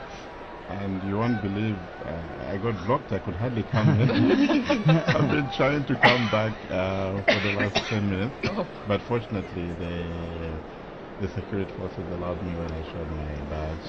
And people are just running into the square. It's amazing. It's my first conclave. I've never. I came in just after Pope Francis had been elected. So this is quite an experience for you. It is an experience for me as well, yeah. Absolutely. Amazing. Even just the moments leading up to this experience. I live in a house where some of the Cardinals also were staying before they moved to Santa Marta. Of course, they had their own little tables, and sometimes we'll just provoke them. They had shown secrecy, of course, confidentiality, but it was so wonderful, and the dedication of them going to the congregations, in the meetings, and even the non-electors, some of them live there permanently in our house. And we have some of the staff who have been helping. They had to also do the swearing in, so that they would be. Some of them couldn't go because they're small children, and they wanted to stay next to their children. So it has been a great experience, even from that point of view. Well, and also, since you're from Zambia, how do you think people in Africa, the African continent, are taking this moment? I mean, we have viewers, listeners from all around the world, but your experience in watching the conclave and being prepared for this Abemos Papa moment, like, what do you think is the atmosphere, the environment of people watching in Africa? It's a great moment. I can tell you already I've received about 5 or 6 calls just within the space of 10 minutes as I was coming in. Wow. From some of my colleagues who are in the media. And I think the most, the call that I really enjoyed was from my uncle. My uncle is 82, and usually we talk to him through my aunt because he has a problem of hearing. But he's so excited, so everybody's following. They're following on various channels there, the national television stations, on radio, and so forth. It's a great moment, and knowing Africa, they've always been fascinated by the popes. I remember even from a time when I was a young boy myself in catechism, we used to be taught the anthem, the papal anthem. Really? Yeah. So that was very familiar for you to hear. Not this one, but that old one that was translated in our languages. Oh, wonderful. Translated in your language? Yes. Yeah. In your language? Or yes, languages? Exactly. And what are your languages, by the way? Well, I'm from Zambia, and Zambia has 72 languages. Oh my goodness. Of which 8 or so are the main ones that's widely spoken. English is the official language, so you can get by with that. Fantastic. I imagine people tune in even to our live streams, even if it's in Italian, Latin, or with your translation in English. I imagine it's a way to connect people. Tune in the same, even if they don't understand what's being said. It is, and some directors of some of our Catholic radio stations. I'll give you an example. In Kenya alone, there are about 11 Catholic radio stations. Wow. So you've been asking, what time is the smoke? Why are we having the smoke? Yeah. Well, and it's really interesting now that we have you, Father Paul, in here, because as we heard from Father Bob, we had a message from Gaza, listening there, and then now you hearing messages from all over, and exactly. So it's the wide-reaching effect of this moment, and as the message or the theme that we've seen throughout our conversation has been universality, and how this is not just a moment for people here in Rome, and not just for Catholics, for people everywhere. In fact, I'd like to thank people around the globe tuning into our live stream here. Maybe you're watching on a local or a national network, local Catholic radio, wherever you're listening. Thanks for joining us here. We're going to be providing you with all the information we can as we await this historic moment to find out who the new Pope is. And we'll know pretty soon. It's been about a half hour or so since the close smoke. An hour. An hour. An hour? Okay. It was around 6 o'clock, Rome time. There you are. It was till 7 or something. Something like So that. any moment now there. And we see the crowds are coming in to the square, still streaming in, slowly but surely. On the sides there, you can see on the right side and the left side, after going through the checks there, and then coming into the square, and they can all see things pretty well because there are these big television screens and good high-res ones too in the square and along the Conciliazione Avenue leading into the square. So many people, they can see just what we're seeing all together here. These same images and coverage. Sometimes there's some text message or some subtitling there and info for them, but they can get a good idea of what's happening even if they're not up close, thanks to the nice new technology we have out there. Well, and I'm sure, as we all talked about before, and Father Paula, you would also, I'm sure, have experience with this, but using like the screens in the square, us doing this commentary, and you have to imagine that social media is blowing up with this moment, you know? Oh, yes. I mean, everyone that's in the square is live streaming, I'm sure, taking videos, taking pictures, and so the news is spreading even faster than it would have 10, 20, 30 years ago. Exactly. Even just here in Rome, you know, just the streets, the cafes. What I found interesting is, I'm sure you've seen the guys that sell trinkets and stuff. Some of them are from Senegal or from Bangladesh and so forth. And when the smoke came out, this guy asked me, "Do we have a pope?" And he said, "Do we have a pope?" I thought most of them are Muslims, but that kind of interest is really very touching. And I found very moving, to be honest. Yeah, absolutely. I have another story on that. When Pope John Paul II died, I told you I was on my way to Gambia, and I had to go through Senegal. So in Dakar, there was this long line that I was waiting to go in through immigration, and the guard pulled me out and said, "You know, the Pope has died." I said, "Yes, I know." You know. So then he said, "You come up to the front," and then he brought me to the official, and he said, "You must have this father go through now because the Pope has died." And then he told me that he had a chapelet, a rosary from John Paul II because he was part of the police when John Paul II visited Dakar. Next morning, 5 o'clock, I'm back in the line because I have to then fly to Gambia. And again, he came, pulled me out of the line, got me through, came, is everything okay with you? You know, it was really amazing. But you see, again, what the Pope means to so many people. And he told me he was Muslim, but, you know, it was he was an important religious leader. Right, of course. Again, I'm sure people around the world now are just tuning in, dropping in and out of this broadcast and other broadcasts to see what we're all waiting for with anticipation of who the new Pope is. And that should be very soon now. And we'll know, of course, not only from the video we have here, but then when the crowds let us know with their cheers and applause. It will be we'll all be trying to give you immediately the name of the Cardinal, which has now become the Pope. And as I believe, TJ, you mentioned earlier, or no, Father Bob, you mentioned it will be in Latin, and so we'll all be brushing up on our Latin in between, you know, now and then, so that we will have the name correctly, and then we'll also get to hear the name that the new Pope chooses to be. I think the name is always also interesting because it kind of gives this vision of what he wants to do with the purpose. Probably not what he wants to do, but what he, you know, what inspires him. And Father had an anecdote there. I also have one. And when Pope Francis chose the name Francis, one of the Jesuits in Zambia told me, "We were so excited because we thought you were chosen Francis Xavier." Yes. And actually, it was the next morning that Francis clarified that this was Francis of Assisi. So. Yeah, it's true, because a lot of people were trying to guess and figure it out. That's right. When he met with journalists, he explained the origin of the name that he took and why. And it's special, like you mentioned about the Pope, right? So it usually drives an idea of what the focus might be for the pontificate, choosing this special name. And we had mentioned earlier, right, that the person, I think it was Liz that mentioned, the person becomes a new person in that sense. The Pope is a new man because he gets rid of the old name, takes on this new name, and he's no longer just whoever, Cardinal whoever. He's the Pope of the Universal Church, the Pope that is the symbol of the Catholic Church around the world. Not only because, you know, he's known as Pope, but also because of his white cassock that is widely recognizable. you're seeing these camera shots. Those big television screens, people know when they're on camera, and so they have their moment of fame, Their few thrills. seconds of fame, waving and greeting everyone there. So it's always kind of fun too.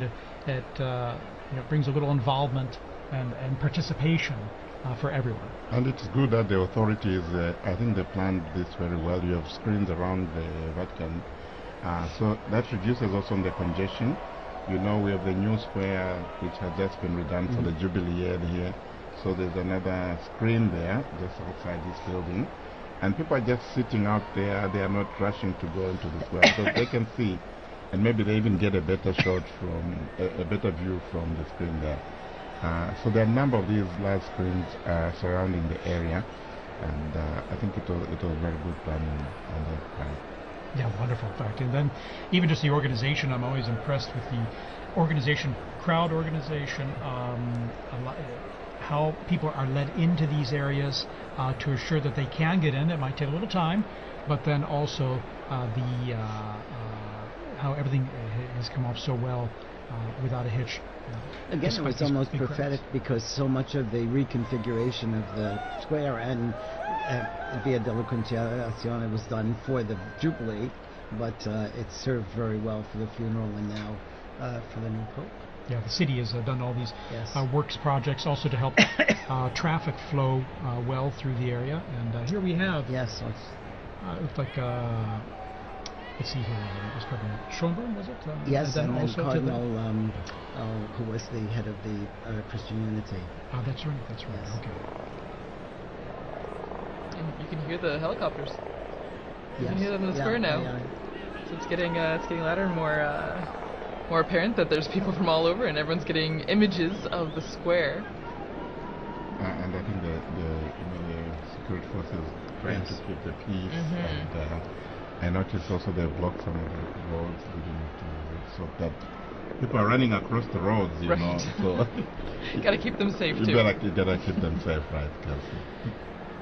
Well, and so one of our colleagues, Lisa Zengarini, she did a lot of research on why we have this tradition of changing the baptismal name of the cardinal into the name for the Pope, and it actually started way back, It looks like 2,000 years ago to Saint Peter, whose original name was Simon, and so it stems all the way from that.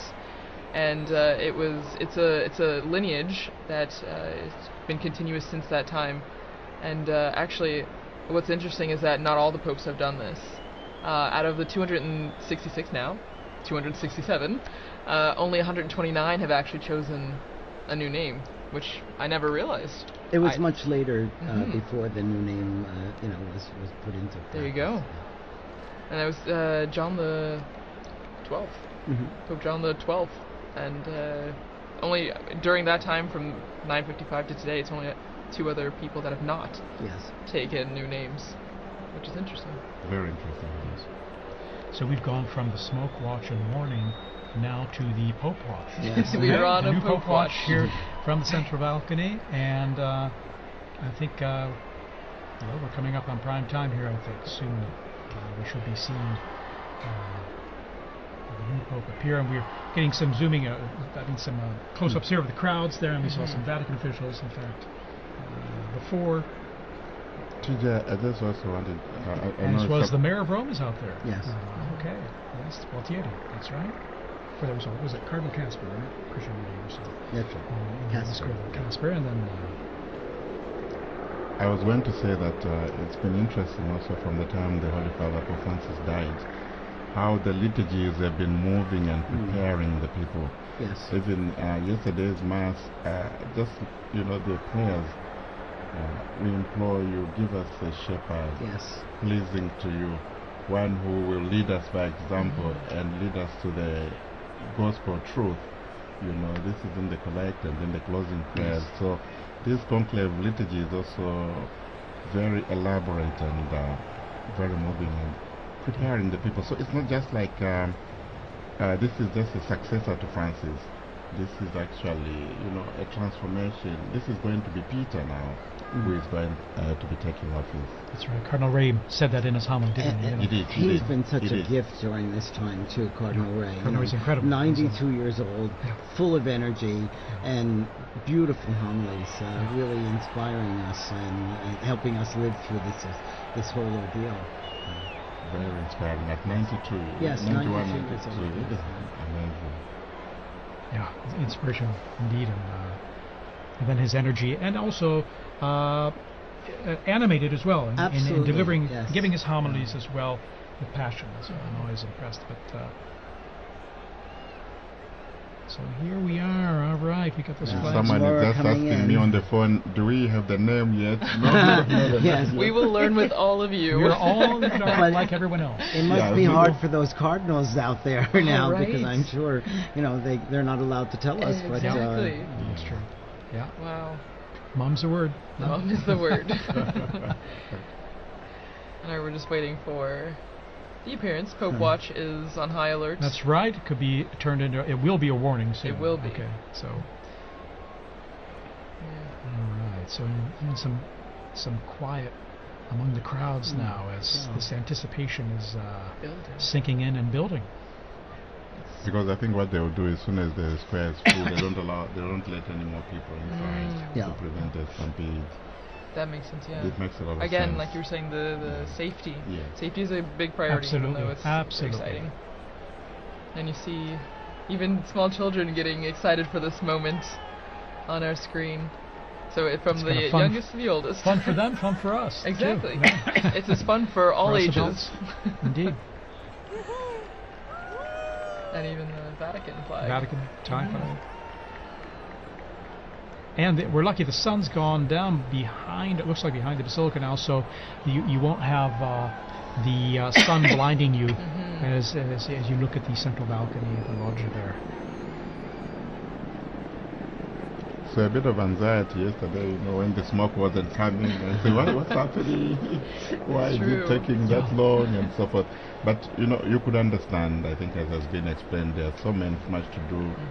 There was the juramento, there was the homily of Cardinal Cantalamessa as well. Then and then there was also the Vespers as well. So I think you don't understand. But you could just understand also the anxiety and the joy and the excitement surrounding all this. Sure. Yeah. Of course. And then the first time going through the whole process of the voting process, whereas by the time this morning came around, it was all it wasn't anything new. They're going in there to vote, and, before prayer, of course. I mean, a lot of these flags that we're seeing on the screen as we wait for the Pope, it reminds me a lot of World Youth Day. The same kind of excitement, the same kind of building. You see young people from all over. It's a really beautiful image, and I think is again just a sign of the youthfulness of the Church. We talk a lot about the future of the Church, which begins with this new Pope, but the young people that are also present at this moment to see the historic aspect of this. It's really beautiful. And we see the internationality, the universality of the Catholic Church. It's a global reality, and we see that in the crowds there in the square. And this we also saw during the funeral of Pope Francis. So many people. Okay, there's movement. Okay. Yes, here we go. The white curtains are behind the glass door. Now the doors are being opened. And we see first. Here we are.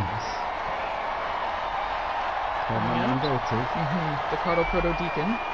Dominic Lamberti. And he's smiling. He's smiling. He will give us the announcement. Here we are.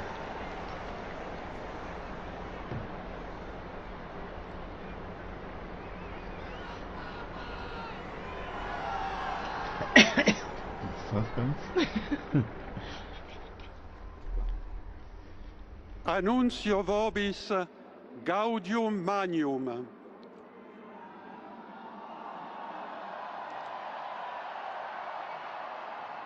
Habemus papam.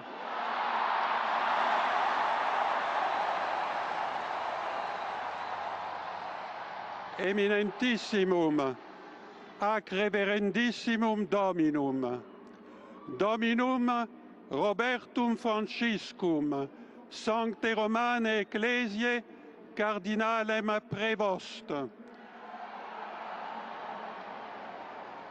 Qui sibi nomen imposuit Leonem decimum quartum.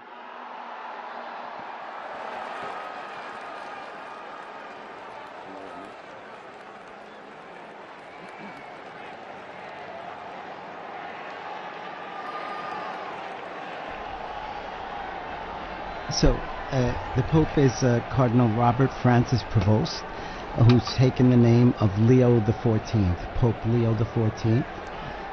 Cardinal Prevost is an American, and he spent most of his ministry in Latin America, in Peru, and also in Paraguay. And he's an Augustinian father. He was the provincial in Latin America, and then became the Bishop of Chiclayo in Peru. And he then is also he became the Superior General of the Augustinian Fathers as well. He's now he's been the prefect of the dicastery for bishops.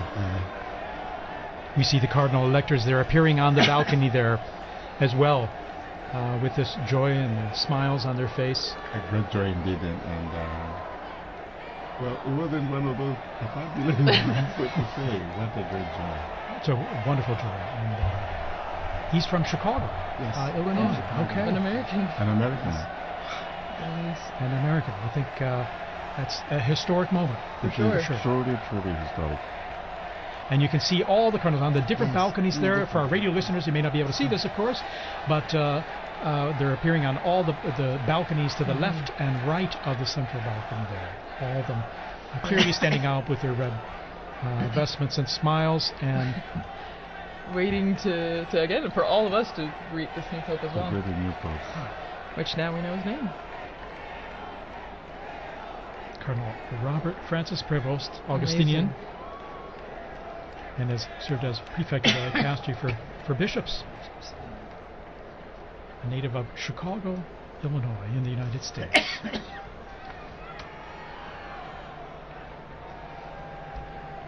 Wow. And so, as we said before, you saw all the flags and everything out in the Yes. square, and now all the Americans are holding their flags. Indeed. Yeah, It's a historic and moment. the Who would have Peruvians imagined? too, I'm sure. Yeah. Because he spent That's most of his ministry in Peru. Yeah, and that's a special thing, So he has a connection with missionary multiple. experience Exactly. and this Exactly. continuation of evangelization mission of the church. The priority, yeah. So you can see still they're like little pockets of red where all the Yes. cardinals are standing on the Yeah. balconies. And from our Vati drone footage, and seeing it from above there, it's a unique view, perched above in front of the facade and looking down at them as they're on the balconies there, awaiting now as the new pope, as we mentioned there, Cardinal Robert Francis Prevost, and Pope Leo 14. the 14th. Pope Leo the Pope Leo Yes. the 14th. The 14th. And of course, Leo the 13th was the great social reforming pope for us. He was all. the great social reformer. Yeah, and he died in 1903, so still fairly recent in the Yes. grand scheme of Was things. Pope Leo the one with Rerum Novarum? Yes, exactly. There you go, And good then- memory. From my seminary. And then his successors wrote other encyclicals every 40 years afterwards. So he started like on a the trend. social- yes, and it's really one of the constitutions of Catholic social ministry and Catholic Probably I social would say doctrine. a pope needed for our times with all the social challenges the world Yes, has yes. today. Yes. And he's, relatively young, 69 years old, born Yes. on the 14th of September, 1955, as you mentioned, in Chicago, Illinois, and so 69. Well, and Father Paul, as you were just saying, I agree, and maybe Father Bob, you can really stress this point because you work in The social dicastery humanitarian. for Exactly. Integral human development. This yes. is an important aspect Yes. of the church. Yes. The yes. Catholic social, the Yes. Catholic, Catholic social teaching, I Yes. think, is important, Very. and it's often called the untold story of the church, Yes. or perhaps the hidden secret of the church. it has so much and there's a lot of development. And was one of the needs discussed by the Cardinals during their congregations this last week, too. So. Exactly. Oh, there we see There's an American flag. There's an American flag there. People are thrilled about this. Yeah, you know, and there's quite a number of American students. Dr. O'Donnell was here, and he was going to be in the square with his American students. So you can imagine them What a cheering. treat. Yes, that will be a treat for them, indeed. Yes. I can imagine the scene. The house I live behind is the Basilica of St. Augustine, where we have also the tomb of St. Monica. Yes. So that's Beautiful a great day church. for all the Augustinians. Yeah, very special day. Yes. Indeed, he. Looking at his biography, going back to more recent history, 1999, he was elected the provincial prior of the Mother of Good Counsel province in Chicago of the Augustinians, and after 2.5 years, the Ordinary General Chapter elected him prior general of the order of the OSAs. Ministry again entrusted to him in 2007 at their Ordinary General Chapter. And reading here, in October 2013, he returned to his province of Chicago to serve as teacher of the professed and provincial. He served as, and then you would see his roles there. In 3rd of November 2014, when Pope Francis appointed him apostolic minister of the Diocese of Chiclayo in Peru, where he served many years, and he was made a bishop there, and served there for many years. And then in March 2018, he became second vice president of the Peruvian Episcopal Conference, so working as a missionary there, missionary bishop as well in Peru. Here we're seeing these beautiful shots of the Vati drone there, of at the same level almost of those balconies, and all the cardinals kind of crowded in those balconies. And they look like they have the same anticipation that we do. Exactly. Exactly. Any moment now, Pope Leo the 14th will be appearing. Pope Leo the 14th. Will be appearing from that balcony. Well, Leo the 14th. Looking again at his predecessor, well, the person he took the name from before, Leo the 13th. He actually, Pope Leo the 13th, had the third longest papacy, well, verified papacy that we know of, behind Peter, the apostle, and then John Paul II. So one from way back in church history and one from our very recent history. Long live the Pope. Exactly. No, and even on the screens now you can see a lot of people climbing up on the what are they? The lampposts in St. Peter's Square, Anything to get a better view. yes, just trying to get a good view of the new Pope. And there we have the Cardinals. These are the Cardinal electors, right? Mm-hmm, right. The ones that helped make this decision. Yes.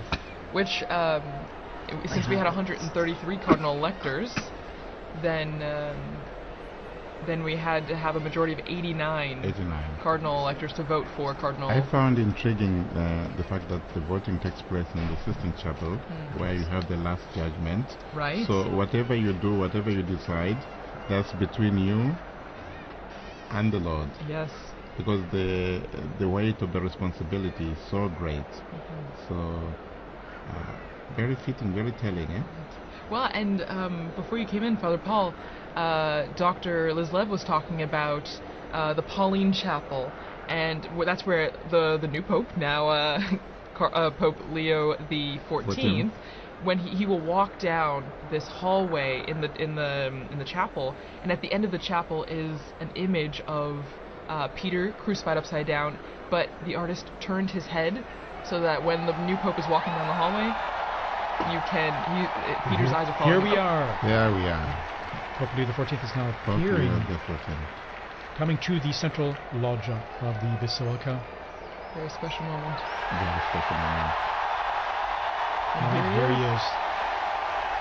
There he is, Cardinal. And the applause going up, the greeting, the waving, Big the smiles. smiles. How amazing. Amazing. And Dr. Liz Love is also talking about the symbolism of the red that he's wearing. You know, it is a sacrificial role, and that is the symbol of the cloth that he's wearing right now.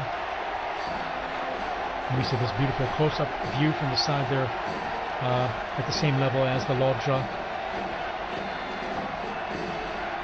Pope Leo XIV. Pope Leo XIV.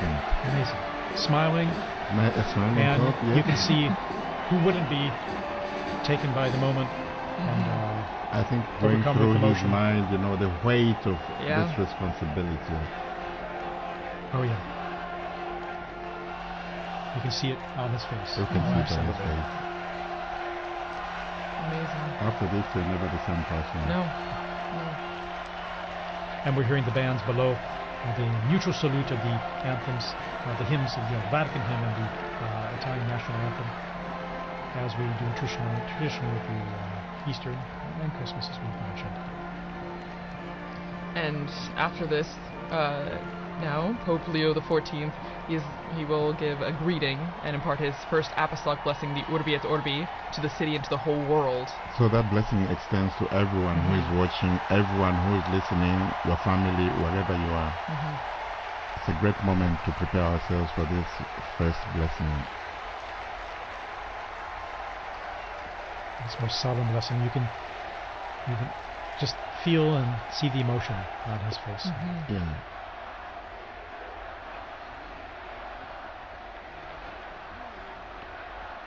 And the crowds there gathered in St. Peter's Square, still arriving, we're being told, from the avenues surrounding the Vatican there, the streets and the...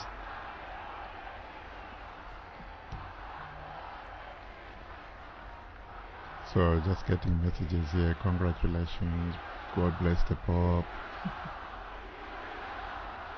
And you can hear the chanting from the square.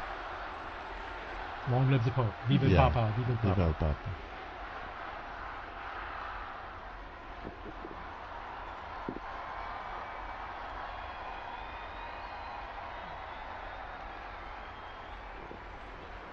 And we're all silent now, awaiting his first words.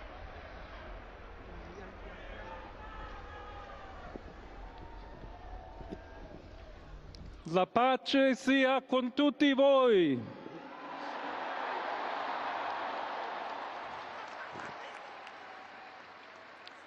Fratelli, sorelle carissimi, questo è il primo saluto del Cristo risorto, il buon pastore che ha dato la vita per il gregge di Dio. Anch'io vorrei che questo saluto di pace entrasse nel vostro cuore, raggiungesse le vostre famiglie, a tutte le persone, ovunque siano, a tutti i popoli, a tutta la terra. La pace sia con voi.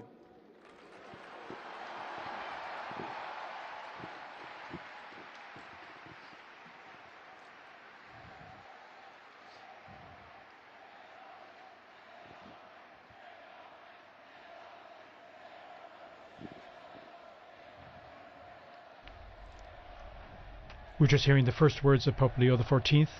As he continues, we'll provide a summary here in just a moment as we listen to his words. He's asked everyone to, brothers, Questa è la pace di Cristo risorto. this is the peace Una of the risen pace Christ, disarmata e una pace disarmante. a peace that is umile e disarming and perseverante. humble and persevering. Proviene da Dio. It comes from Dio God, che ci ama a tutti God who loves all of us incondizionalmente. without any limits and conditions. Ancora conserviamo nei nostri orecchi And quella voce debole ma we sempre still have coraggiosa the sound di in our Papa ears of that, Francesco the weak che voice of Pope benediva Francis, Roma. who is blessing Rome here. We have that fresh in our minds, in our hearts, in our ears, hearing his voice. Il Papa che benediva The Roma Pope who was blessing dava la Rome, sua benedizione al mondo, al giving his mondo blessing intero to the world quella mattina del giorno di on that Pasqua. morning, on that day of Easter Sunday. Consentitemi di dar seguito a quella stessa Allow me benedizione. to continue Dio that ci same vuole blessing. bene. Dio vi ama tutti. God loves E everyone, il male non prevarrà. Evil will not Siamo prevail. tutti nelle mani We di are all Dio. in the hands of God. Pertanto, senza paura, So without fear, uniti, united, mano nella mano con Dio hand in e hand, tra di noi, with God and among ourselves, andiamo avanti. we go forward. Siamo discepoli di We are Cristo. disciples of Christ. Cristo ci precede. Christ goes before us. Il mondo ha bisogno della sua luce. The world needs His light. L'umanità necessita di Lui come Humanity il ponte needs per him. essere raggiunta da Dio e dal suo amore. But as the bridge between God and His love. Aiutateci anche voi, poi gli uni gli altri, a costruire i ponti May we all con il build dialogo, bridges con with l'incontro, dialogue and unendoci encounter, tutti per essere un solo so that we can popolo, all be sempre in pace. one people, all in peace. Grazie a Papa Francesco. Thank you, Pope Francis, for all you've done. We're hearing the first words here of Pope Leo XIV, just elected Pope. Voglio ringraziare anche tutti i confratelli I'd like cardinali to also che thank my brother hanno cardinals scelto me who chose per essere me to successore di be the Pietro successor of e Peter camminare insieme a voi and to come Chiesa walk along unita, with you, cercando sempre la pace, la giustizia, searching all together for cercando peace and sempre justice, lavorare come uomini and working e donne together, fedeli a Gesù men and women Cristo, faithful to senza Christ, paura, without fear, per proclamare to il Vangelo, proclaim the per gospel, essere missionari. to be missionaries.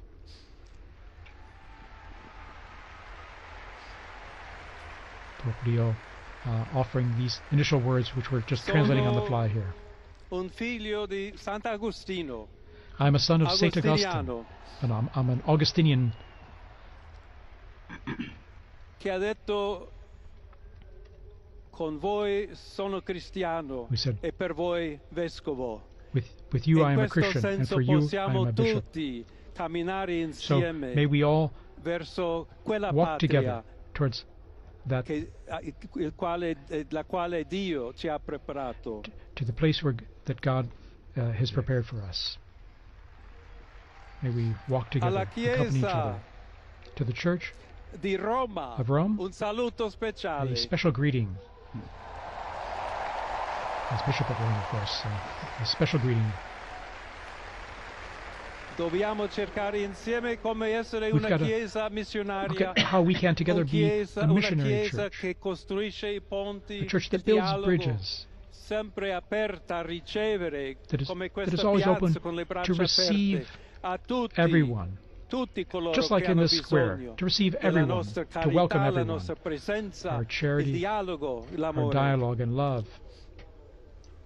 Y se me permiten también una palabra, un saludo And now, a greeting in Spanish. Please allow me here to a todos aquellos, y en modo particular a mi querida diócesis de Chiclayo en el So Perú, to all of you, but especially to the people of my diocese of Chiclayo in Peru, donde un pueblo fiel ha acompañado a su obispo, ha compartido su fe y ha dado tanto, tanto para where we seguir had such faithful siendo people accompanying iglesia fiel the de bishop, and we Jesucristo. had such faithful A people tutti voi, helping the fratelli e bishop. sorelle di Roma, d'Italia, di tutto il To mondo, all of you, vogliamo essere the people una of chiesa Rome and of Italy, sinodale, una chiesa che cammina, una chiesa che we need to cerca be a sempre la synodal pace, church, a cerca church that's a sempre la pilgrim, carità, cerca that sempre di shows essere charity vicino always, specialmente a coloro che soffrono. and especially is charitable to those who are suffering. Oggi Today, il giorno della supplica alla Madonna di Pompei. today is the day of praying to the Nostra Madonna Madre of Pompeii. Maria vuole sempre camminare con noi, stare Our vicino, Blessed Mother Mary always aiutarci wants to con be la sua close to us. intercessione e il suo amore. She always Allora wants to vorrei pregare intercede for insieme a us voi. through her love. Preghiamo insieme So per questa nuova missione, let us pray together però for per this new tutta la mission, Chiesa, for per la all of the pace nel church, mondo. for peace E in the chiediamo world, questa grazia speciale that she will di help Maria, us get nostra give us a madre. special grace, our mother. Ave Maria, piena di grazia, Hail Mary, il full of Signore è grace, con the te. Lord is with you. Tu sei benedetta fra le You are donne, blessed among e women, benedetto è il frutto del and tuo blessed is seno, the fruit Gesù. of your womb, Jesus. Santa Maria, Holy Madre Mary, di Dio, Mother of God, prega per noi pray peccatori, for us sinners, adesso e nell'ora now della and at the nostra hour of our morte. death. Amen. Amen. Pope Leo XIV there. Pope Leo XIV, very interesting. A few themes coming out already there from his first piece, talking about peace. Indeed, saying a greeting of peace. May my greeting of peace enter into your hearts and reach your families. All people, wherever you are, all peoples of the entire planet. May peace be with you. God's peace be with you, he said. And here we see him in his, after having given that opening and beautiful words. Continuing to all. also the message of Pope Francis, where he even said in Spanish and Italian, tutti, tutti, Il tutti, Santo todos. Padre Leone, a tutti I fedeli presenti And so And the Pope, Holy e a Father Pope quelli che Leo, and ricevono la sua to all people benedizione a in the mezzo square della and all radio, della receiving televisione e or delle hearing this altre tecnologie through di new technology, comunicazione, online, everywhere. concede l'indulgenza Offers plenaria his, nella forma the stabilita plenary dalla indulgence Chiesa. in the formula established by the Preghiamo Church. Dio We pray Onnipotente to Almighty God perché conservi a that- lungo il that Papa a he may guida della keep the Pope Chiesa e conceda and pace e protect him unità alla Chiesa and in guide the tutto il Church mondo. and the entire world. Now he'll give this most solemn blessing to the entire world, to all of you joining us. to everyone. So we now prepare ourselves to receive this solemn blessing wherever we are, at home, in your car, at work, wherever you are. Sancti Apostoli Petrus et Paulus, de quorum potestate et auctoritate confidimus, So ipsi intercedat pro nobis ad the Dominum. holy apostles Peter Amen. and Paul, Precibus et meritis Beate Mariae semper Virginis, and we also Beati pray Michaelis to the Arcangeli, Blessed Mary, Beati Ioannis Baptiste, et to Sanctorum Apostolorum Saint Petri et John- Pauli et omnium Sanctorum, misereatur vestri omnipotens Deus, et dimissis omnibus peccatis vestris, perducat vos Iesus Christus ad vitam aeternam. Indulgentiam, absolutionem et remissionem omnium peccatorum vestrorum, spatium vere et fructuose penitentiae, cor semper penitens, et emendationem vitae, gratiam et consolationem Sancti Spiritus, et finalem perseverantiam in bonis operibus tribuat vobis omnipotens et misericords Dominus. Amen. Et benedictio Dei omnipotentis, Patris et Filii et Spiritus Sancti descendat super vos et maniat semper.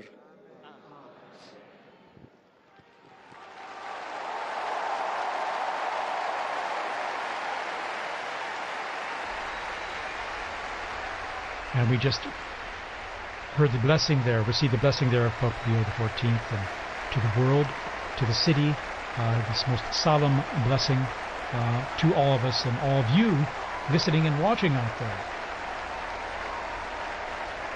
What is interesting, he's smiling, and I found very touching the fact that he made reference to his former diocese in Peru and spoke to them in Spanish. Very, very touching moment, and how they are thanking them for how they accompanied him.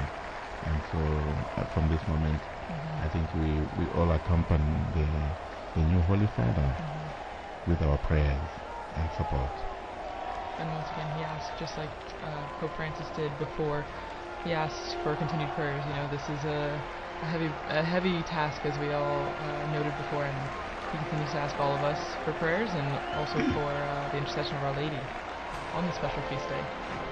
And he asked us especially to be bridge builders, as he is the pontifex, the bridge builder as well, that we should all be building bridges, both here in the Diocese of Rome, in Italy, and throughout the world, and that we should build that on fraternity, and on solidarity, and on dialogue. So many times Pope Francis told us the same. There have been false debates, I think, in leading up to this about unity and diversity and things, but he's made it clear that he's looking for us to be united, but also to be the bridge builders and to bring about peace in the world through peace. We're seeing this stunning footage, or this video, Vati drone there going close to the balcony and seeing, I think for the first time, unique images like this up close. The new Pope. There's about 100,000 people we're getting in this square right now who are seeing Pope Leo XIV for the first time. Here's just from Pimentel from the border of Texas and Mexico that Pope Francis she spoke to him when he was there. It's amazing, all the people who are appearing in the square now, and the connections they had present and past. Again, quite a novelty, an American Pope, and here he is waving, and again, once again, you can see the emotion and sense of responsibility, the weight of the office. Well, and this is a beautiful view, seeing from inside the loggia, looking out, what he would see as he waves to the crowds. It's a very interesting place there. I don't know if you remember, we used to do the commentaries from that place. Indeed, commentary positions behind, off to the side of that big hall of blessings, and after those blessings, we would greet the Pope as well, briefly after on Easter or at Christmas. Well, that's our historic moment. The warning is over. We have a new Pope. And you know, Monsignor Vitello, you were telling us here about. You were translating the prayer. This is the prayer that is read. The blessing. I'm sorry. The Orviator. So may the holy apostles Peter and Paul, in whose power and authority we trust, intercede for us before the Lord. Through the prayers and merits of Blessed Mary of the Virgin, St. Michael the Archangel, St. John the Baptist, the holy apostles Peter and Paul, all the saints, may Almighty God have mercy on you and forgive you all your sins, and may Jesus Christ bring you to happiness forever. He speaks about the indulgence and the absolution and remission of sins, and he also gives the blessing. I'm not entitled to give the blessing, but we heard it from him. But again, it's a most solemn blessing that he gives and imparts. And again, in his words, he offered greetings of peace to everyone everywhere, and stressed that he wishes to be a builder of peace in his ministry, and to that we can all be part of that in our own efforts in what we do. And 2 or 3 times mentioning the word missionary, I think probably also echoing his own experience as a missionary bishop, and now like a pope. I found also that very touching, this openness to the world. And he's someone who is coming from the outside. He has been in the Korea, and now, so he has both worlds. And this is very interesting and quite assuring, I think, for the Church. Well, and he comes from the Americas, so while he is an American by birth, being born in Chicago, he has connections to Peru, and so I think it's a beautiful continuity, between the two, the Americas right there. And as we see on the Vati drone, we're getting a good image of the apostles lined up on St. Peter's, the facade there, and you still see the massive crowds that have gathered, over at least 100,000 people, both in the piazza right there and beyond, past the Conciliazione and our office even. Indeed. And then again, that embrace of the 2 colonnades is just unique. It has a warm feeling to it of welcoming and embracing those present there in the crowds. Now we're going to try and go back down on to the square there to our own Joseph Tulloch Our in the roving square. journalist. Our roving reporter. We're trying to connect with him. Again, it happens that the cell coverage there gets pretty saturated, even if it's pretty extensive. So we're waiting to link up with him to get some direct feedback from him. But while we wait for that, as you were just mentioning, TJ, about the arms of the colonnade, and that ties in perfectly with what Pope Leo XIV was talking about also in his Urbi et Orbi, the blessing and the greeting, where he speaks about we need to be welcoming to all people, tutti tutti tutti, todos todos todos, and so it continues. I mean, you get that welcoming embrace from the square, but then also from our new Pope, which is a continuity also from really Pope Francis, who initiated that, with his famous line, todos todos todos. Exactly. Everyone is welcome. It was interesting that he said, "For you, I'm a bishop.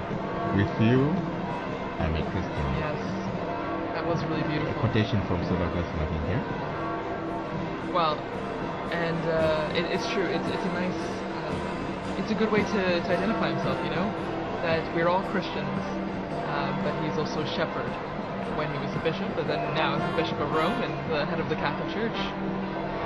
Again, embracing everyone, inviting everyone, basically underscoring the unity that brings us together, both Christians, non-Christians, everyone. And it means, TJ, we are going to see that unity we are talking about in the synodality. He did refer to synodality as well. He did.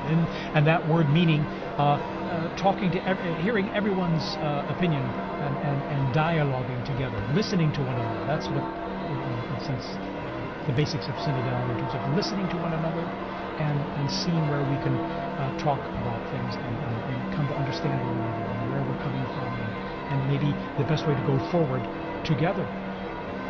And we're going to be on, just to let you all know, we're going to be on the air here for a little while longer, at least another, probably about an hour here, to provide more updates on what's happening and trying and to connect to St. Peter's Square there with our own Joseph Tulloch. We're trying to get through there, and once we get through, we're going to chat with them and get some a sense of what it's like out there. I mean, the crowds are still there, although the square is slowly starting to empty now. And we're seeing the bands there that just performed earlier leaving. And again, an incredible moment. It's amazing to have a pope from North America, from the United States, but one who's also lived and worked internationally, as you mentioned, Peru, and then here at the Vatican. In fact, his Italian is very fluent. We're going to take a little break here, little musical interval, and we're going to come back just shortly here. So stay tuned.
Welcome back again to our live broadcast coming here from St. Peter's Square in the Vatican.